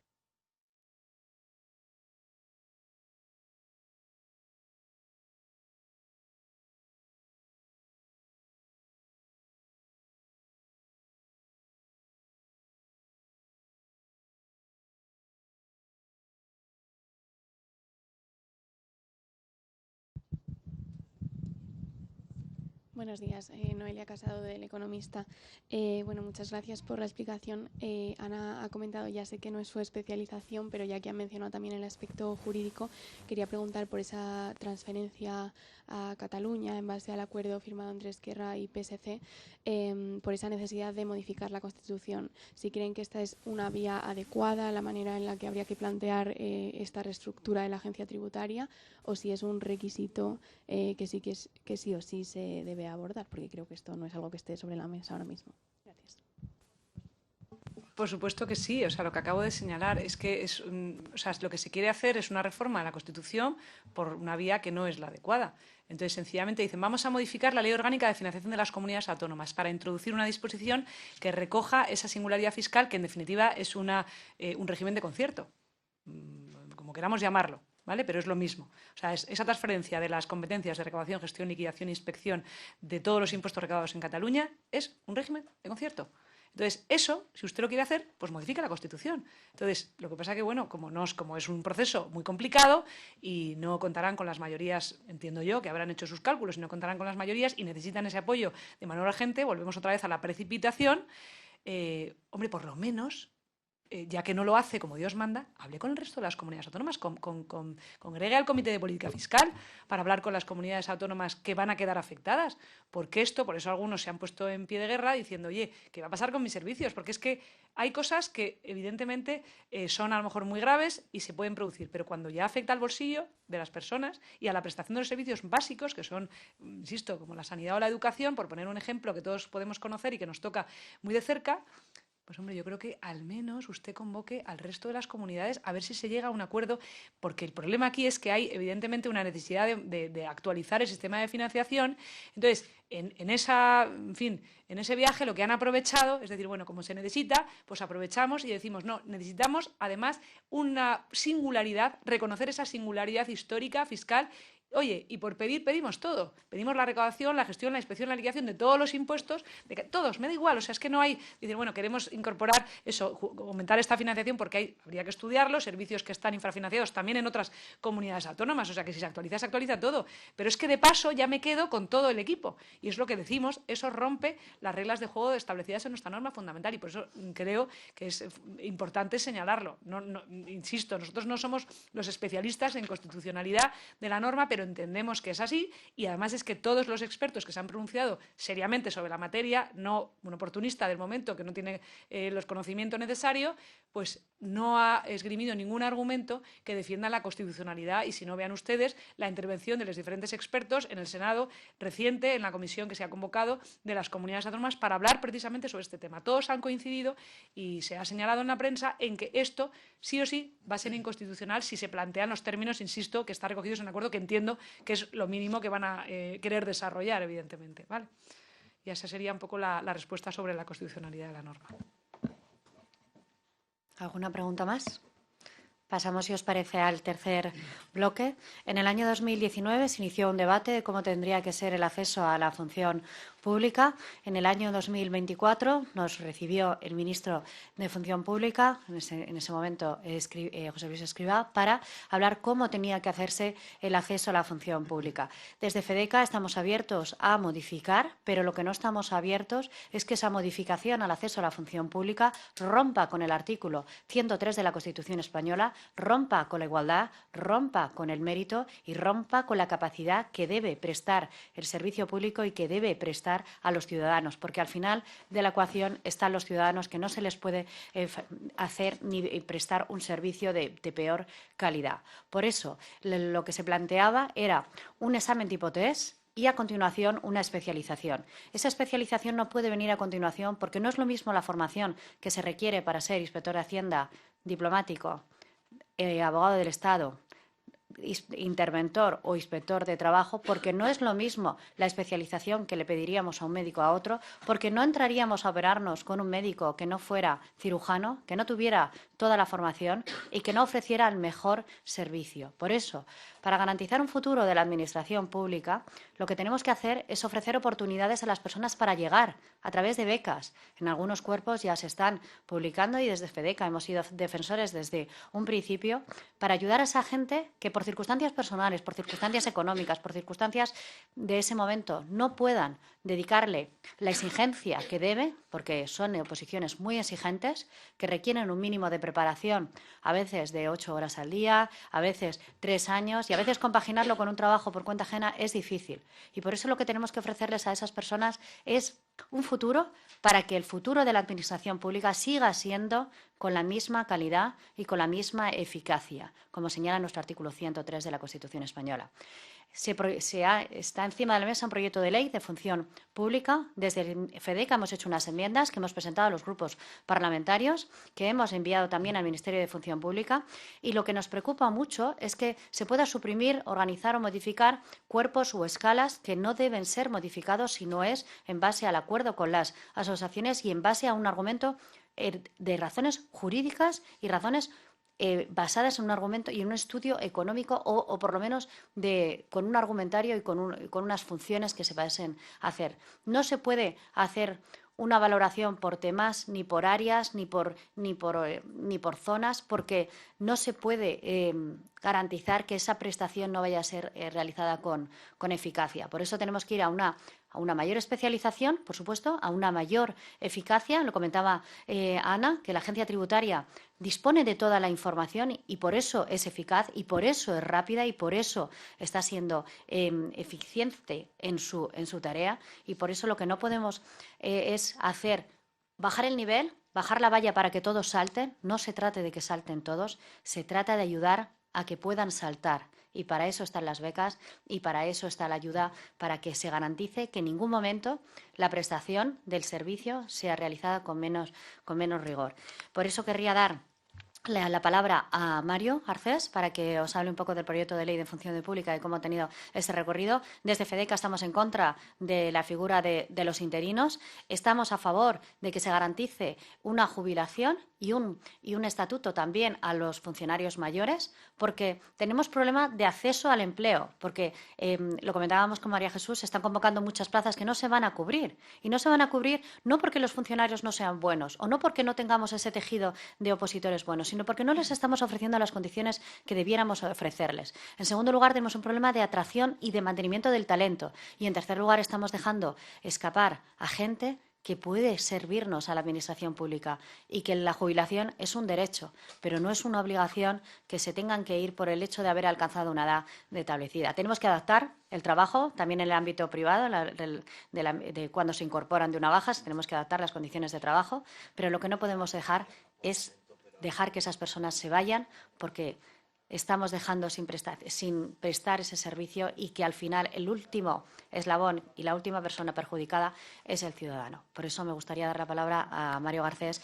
porque él, en toda su etapa de tanto subsecretario del Ministerio de Fomento como del secretario de Estado y como su papel y función como interventor, nos puede también hablar de las razones por las cuales es necesario que permanezca este sistema y que ninguna razón sea ninguna decisión basada en un momento oportunista. Gracias. Muchísimas gracias, Ana.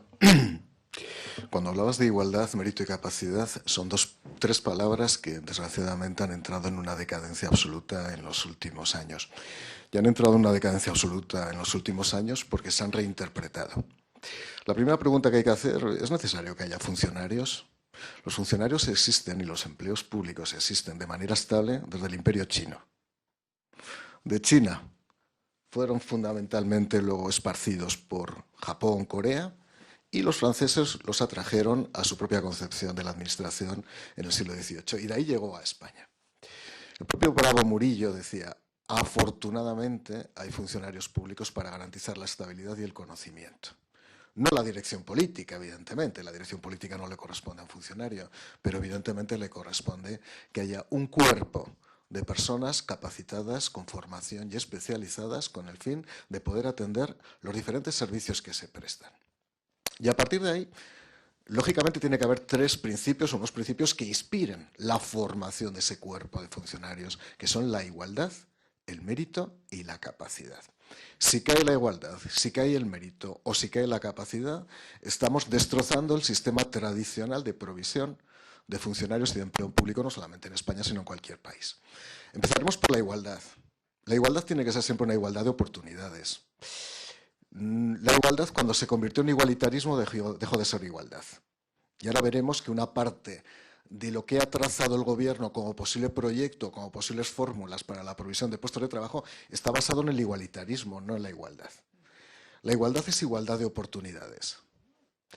La igualdad de oportunidades consiste en que una persona que quiere estudiar una oposición, pues tiene la posibilidad de hacerlo. Si tiene problemas socioeconómicos, lo decía muy bien Ana Ercoreca, se puede articular un sistema de becas con el objetivo de favorecer, además, ese tipo de acceso. Incluso los funcionarios de cuerpos inferiores lo que pueden hacer es beneficiarse de determinados cursos que se proveen internamente, incluso de propias becas de los ministerios, en el caso del Ministerio de Hacienda lo sabemos bien Ana y yo, para poder hacerlo. ¿Todo el mundo puede acceder a una oposición? Sí, yo vengo de una familia muy humilde. Yo vine de una familia humilde, con 23 años era inspector de finanzas del Estado y afortunadamente porque había igualdad de oportunidades. Claro que hay una desigualdad crónica original en el nacimiento, eso no vamos a entrar porque daría para mucho. Lo que no estoy dispuesto a aceptar es que una vez que alguien ha hecho el esfuerzo para acceder a un cuerpo de la administración, y ahora lo voy a explicar, haya una especie de corriente interna igualitarista en la que todo el mundo es igual. Todo el mundo no es igual. Yo no soy abogado del Estado porque no estudié la oposición de abogacía del Estado y a lo mejor habría suspendido. Era muy cara, me decían que tenía que venir a Madrid y dije, no puedo, yo algo más baratito que pueda estudiar en Zaragoza porque si no, no llegaba. Pero a lo mejor no podría haber sido abogado del Estado. Cada uno somos lo que hemos hecho, a lo que hemos accedido y lo que hemos opositado. Basado, como digo, en un rango de igualdad de oportunidades. Por eso ahora, cuando vemos fórmulas creativas, imaginativas, de acceso a la función pública basado en que tienes que superar inicialmente un test de habilidades competenciales, yo de verdad me llevo las manos a la cabeza, porque creo que el Imperio Chino tendría que volver otra vez a empezar a crear lo que es la estructura de cuerpos. Realmente es más importante saber cómo anudarse la corbata, saber si hablas bien con el compañero de al lado, o si tienes realmente, antes de tener constancia de cuál es tu formación, de tus conocimientos, de tu capacidad técnica y profesional. Eso se llama igualitarismo. Porque los que no pueden acceder por arriba intentan minar la capacidad y la profesionalidad de los de arriba intentando establecer sistemas de este tipo. Es una forma de igualar por abajo los que no han podido estar arriba. Yo hay cosas que no he podido hacer. Pues si no las he podido hacer, pues será culpa mía. O porque no he llegado, o por circunstancias personales o familiares, pero no voy a abrir una batalla por lo que no he podido ser. Yo favoreceré a los que no han podido ser por abajo para que puedan ser lo que puedan ser por arriba. Y en el Ministerio de Hacienda hay muchas tensiones de ese tipo, y lo sabes muy bien, Ana. Pero lo que no se puede hacer es un igualitarismo decadente, una especie de asimilación de conocimientos y de formación, porque sí. Porque lo digo yo, porque lo valgo y porque tengo un amigo en el Ministerio que me lo va a hacer. Y porque hay formaciones políticas en el Congreso de los Diputados que van a sumar si consigo meter la medida. Por lo tanto, olvídense, y lo digo al Gobierno, de establecer sistemas de selección basados en planteamientos absolutamente espurios, inconscientes, insustanciales, porque a un abogado del Estado, a un inspector de Hacienda, a un inspector de Trabajo o a un interventor del Estado, no se le va a atraer precisamente por saber si se relaciona mejor o peor con su compañero. Es tan ruin y es realmente tan bajo desde el punto de vista de la concepción intelectual, es tan cutre, que desde luego es intentar acabar con la excelencia, la profesionalización y la capacidad en la administración pública. Por lo tanto, cuando yo leí en aquel momento que había que pasar un test genérico de habilidades competenciales, digo, pues habrá que ir bien vestido al test. Por cierto, para aquellas mentes tan inteligentes que crean estos sistemas, ¿y cómo se demuestra en un test si te relacionas bien con un tercero? Pregunta de test. ¿Le vas a decir buenos días, no buenos días, le tratas de tú, de usted? ¿Esto va a ser el test? A esto estamos llegando en la administración española, una administración plagada de cuerpos excepcionales, que hemos sido referencia en todos los estados y en todos los países, y que nos siguen llamando precisamente para que demos luz muchas veces sobre nuestros conocimientos y nuestra formación. Ahora les vamos a explicar que para ser reclutados en la administración pública tenemos que pasar un examen de test inicial para ver si nos relacionamos correctamente con los demás. ¿Esto qué es? ¿Reclutamiento por conocimiento? ¿Reclutamiento por aplastamiento insustancial? No lo sé. Desde luego, quien tiene estas ocurrencias demuestra, me parece, que no aprobó una oposición. O que le costó o que tiene un nivel de frustración importante. Y lo digo así de claro. Y al frustrado, que tenga cuidado. Al frustrado, que se vaya a pasar un tribunal de oposición como pasamos todos. En segundo lugar, el mérito. Es que, claro, últimamente leo cosas en la doctrina científica sobre el mérito que me preocupan. Es que el mérito es un valor sobrevalorado, he escuchado. ¿Y qué es eso del mérito? Pues el mérito es la base sobre la que se construyen todas las sociedades liberales y libres del mundo. El mérito es precisamente que a partir de un modelo de igualdad de oportunidades que admite, evidentemente, muchos matices, la igualdad de oportunidades, incluso la igualdad de nacimiento, permita acreditar mediante tu desarrollo profesional que meritas, que tienes los suficientes factores para poder desarrollar tu actividad y que has hecho los méritos suficientes para hacerlo. Ya sea mediante el estudio, ya sea mediante el desarrollo de tu trabajo, ya sea mediante la promoción o ya sea mediante la experiencia. No es que la experiencia no es un factor, no es verdad, en algún caso la experiencia no es un factor. Hay gente que puede estar 20 años en un despacho y no hace absolutamente nada. Pero habitualmente la experiencia sí que es un factor y habrá que aquilatar que esa experiencia es un factor. Y por supuesto la capacidad. A partir de ahí. Insisto, desde FEDECA, y en ese sentido he visto una reacción ejemplar por parte de toda la dirección y en particular de la presidenta de FEDECA para intentar atajar este tipo, ya digo, de pulsiones insustanciales.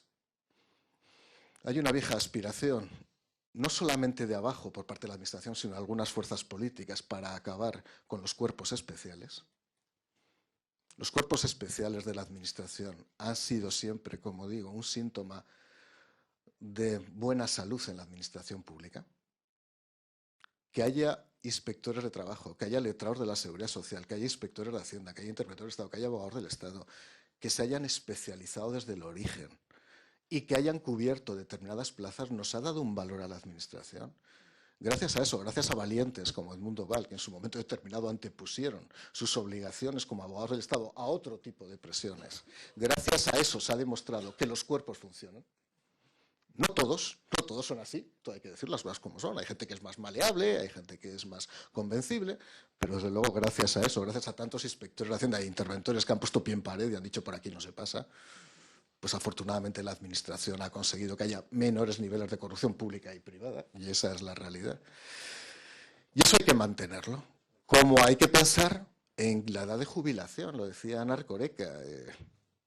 No puede ser que alguien a los 70 años se jubile, teniendo en cuenta, como muy bien decía Edmundo, a pesar de su menisco, de que cada vez envejecemos más, con el menisco mal, pero envejecemos más. ¿Por qué tenemos que perder las habilidades, la competencia, la capacidad, el mérito y la experiencia de un funcionario con 70 años cuando tiene plenas habilidades? En un momento, además, que es necesario ese conocimiento. Y en un momento que, cuando hablamos de la comparativa con el sector privado, vemos que ahí perdemos nosotros en la comparación. Pero es que no solamente es que perdamos nosotros a título individual, porque parecería un ejercicio egoísta o de supervivencia, es que pierden los ciudadanos, pierden los particulares, ¿no? Por lo tanto, es muy importante, y en ese sentido están desarrolladas todas las enmiendas que ha presentado FEDECA, que tuve la ocasión de leer en su momento, para garantizar que esto sea así. Como también digo que los sistemas de selección no deben colectivizarse. ¿Qué digo con esto? Muy importante que los tribunales de oposición y los órganos colegiados sigan conformados por personas que sean capaces de evaluar y evaluar correctamente a las personas que se presentan, tanto en los sistemas de acceso como en los sistemas de provisión interna. ¿Por qué digo esto? Porque hay una tendencia a la colectivización, a que todo el mundo opine. Yo hay cosas sobre las que no puedo opinar. Yo no puedo opinar sobre el Premio Nacional de Pintura. Me gustará más o menos la pintura, seré coleccionista, pero yo no puedo opinar. Pues habrá gente que no podrá opinar sobre si determinadas personas con determinada formación pueden o no pueden ser inspectores de Hacienda, interventores del Estado o estar en un tribunal. No, es que esto es élite. No, no es élite. Esto es lógica. Esto es lógica. La élite con H es otra cosa. Esto es lógica. Para acceder a determinados puestos y para determinados cuerpos especiales se necesita que los mejores seleccionen a los mejores. Pero no por nada en especial, porque es la garantía para que esto discurra. Porque si no, al final tendremos en esos tribunales a personas que solamente valorarán qué tal te relacionas con el de al lado o cómo vas vestido. Cuidado que ha entrado, se ha inoculado en la Administración esta semilla de la autodestrucción, muy peligrosa, por cierto, promovida por algunos sindicatos gremiales, que desde luego, y de clase, que desde luego, de lo que no han podido conseguir por otras vías, lo intentan conseguir directamente por esta vía. Y ha habido algunos altos cargos que se han plegado directamente a estas aspiraciones. Quizá porque, como en las biografías, estaba leyendo antes la biografía de Óscar López, abandonó las aulas de la facultad para dedicarse a la política. Claro, cada vez que yo leo que alguien, tanto en el Partido Socialista como en el Partido Popular, me da igual, dice, abandoné las aulas para dedicarme a la política, me echó a temblar. Es que no acabó la carrera o la acabó 20 años después, a saber cómo. No falla. Mientras los demás estábamos estudiando y aprobando una oposición, otros estaban abandonando como si hicieran un sacrificio por el bien común. Si lo hiciste por ti mismo, es lo que te empezaste a buscar la vida, políticamente, chicos. Nuevas generaciones son juventudes socialistas, esto es lo que hay, es que no hay otra cosa. Entonces, a partir de ahí, insisto que es muy importante, y lo decía Ana, que se atiendan las enmiendas que se han presentado por parte de FEDECA, que responden precisamente a ese espíritu de preservación de la excelencia, que la excelencia, insisto, no es un prurito de autoafirmación por parte de los cuerpos, ni por las noches, qué buenos somos, me da igual, por la noche no pienso lo que soy, por la noche pienso en cepillarme los dientes. Pero sí que es un prurito importante para demostrar ante los ciudadanos que tenemos la mejor administración española y que no vamos a consentir ni que otros sindicatos, ni que una estructura decadente de pensamiento, ni que los que no llegaron a conseguirlo intenten destrozar lo que durante tantos años, algunos, la intervención celebra este año el 150 aniversario, la que durante tantos años ha construido en este país. Muchas gracias, Mario. Desde FEDECA defendemos la profesionalización de la función pública, que la función pública siempre esté regida bajo los principios de igualdad, mérito y capacidad, que se preste el mejor servicio y la mejor actividad, y por eso lo que no vamos a consentir es que haya una bajada de nivel, porque eso repercutiría en que el servicio no fuera prestado con calidad. Lo que no vamos a permitir es que un sistema que funcione y que está funcionando base al esfuerzo de tantas personas que han apostado por el modelo y porque han dedicado una media de 3, 4, 5 años a estudiar 8 horas al día. Hemos visto el cambio normativo. Durante el COVID, en materia solo laboral, se transformaron más de 300 normas. Normas que tuvieron que ser estudiadas, analizadas por los opositores. Y lo que no puede ser es que a esos opositores que han tenido tanto esfuerzo en aprobar esa posición, de la noche a la mañana se les haga un examen tipo test para valorar si son más o menos sociables. Lo que se trata es de prestar un servicio de calidad. Y yo no me metería en un quirófano porque el cirujano fuera mejor o peor persona o fuera más simpático porque me diera los buenos días si luego no me va a prestar un servicio de calidad y una operación. Yo lo que quiero salir de ese quirófano es con una situación mejor de la que entré y no peor. Por eso el Gobierno de España y por eso todos los que estamos aquí tenemos que prestar el mejor servicio. Y por eso, por supuesto, que yo no puedo valorar si una persona canta mejor o peor, que lo decía Mario. Por supuesto que tengo que estar en un tribunal de oposición, porque yo sí que puedo saber si esa persona que me está cantando el artículo 41 del Estatuto de los Trabajadores, que hablábamos antes del derecho adquirido, lo está diciendo bien o lo está diciendo mal. Esa persona que me está diciendo qué integra una base de cotización, que es clave para luego calcular cuál es la prestación que va a calcularse, porque se calcula en función de la base de cotización del mes anterior, ¿lo sabe o no lo sabe? Y lo mismo en materia tributaria, lo mismo en materia de abogacía del Estado, lo mismo de todas las personas que nos representan en el exterior. Cuando tenemos cualquier problema vamos a un consulado, vamos a una embajada y ahí nos protegen, nos protegen y nos solucionan la situación que estamos teniendo fuera. Y por eso la Administración Pública tiene y debe seguir siendo profesional, tiene que ser supervisada también por profesionales. Es verdad que estamos adscritos a los ministerios, pero por eso, y como resumen final, lo que demandamos desde FEDECA es que ninguna decisión sea tomada por razones oportunistas, sino que siempre sea tomada en base a lo que diga una ley, en base a criterios de eficiencia, eficacia, calidad y siempre con sometimiento a la ley y al derecho. Desde FEDECA lo defendimos ayer, lo defendemos hoy y lo defenderemos hasta los últimos días. Lo que no puede ser es que el Gobierno de España diga que que atiende y que mejora la vida de la gente y, sin embargo, los funcionarios de los A1 de FEDECA no podamos estar sentados en una mesa para negociar algo que es nuestro, que son nuestras condiciones. El llamado 10% o del criterio más representativo nunca se va a llegar porque el músculo y la proporción de funcionarios A1 somos muy pequeños respecto al conjunto global de funcionarios de la Administración General del Estado. Por eso nunca vamos a llegar a ese 10%. Pero es que eso no tendría que ser un freno para que no pudiéramos estar sentados negociando, porque los trabajadores, las personas y todos los que intervienen deben poder negociar sus condiciones de trabajo.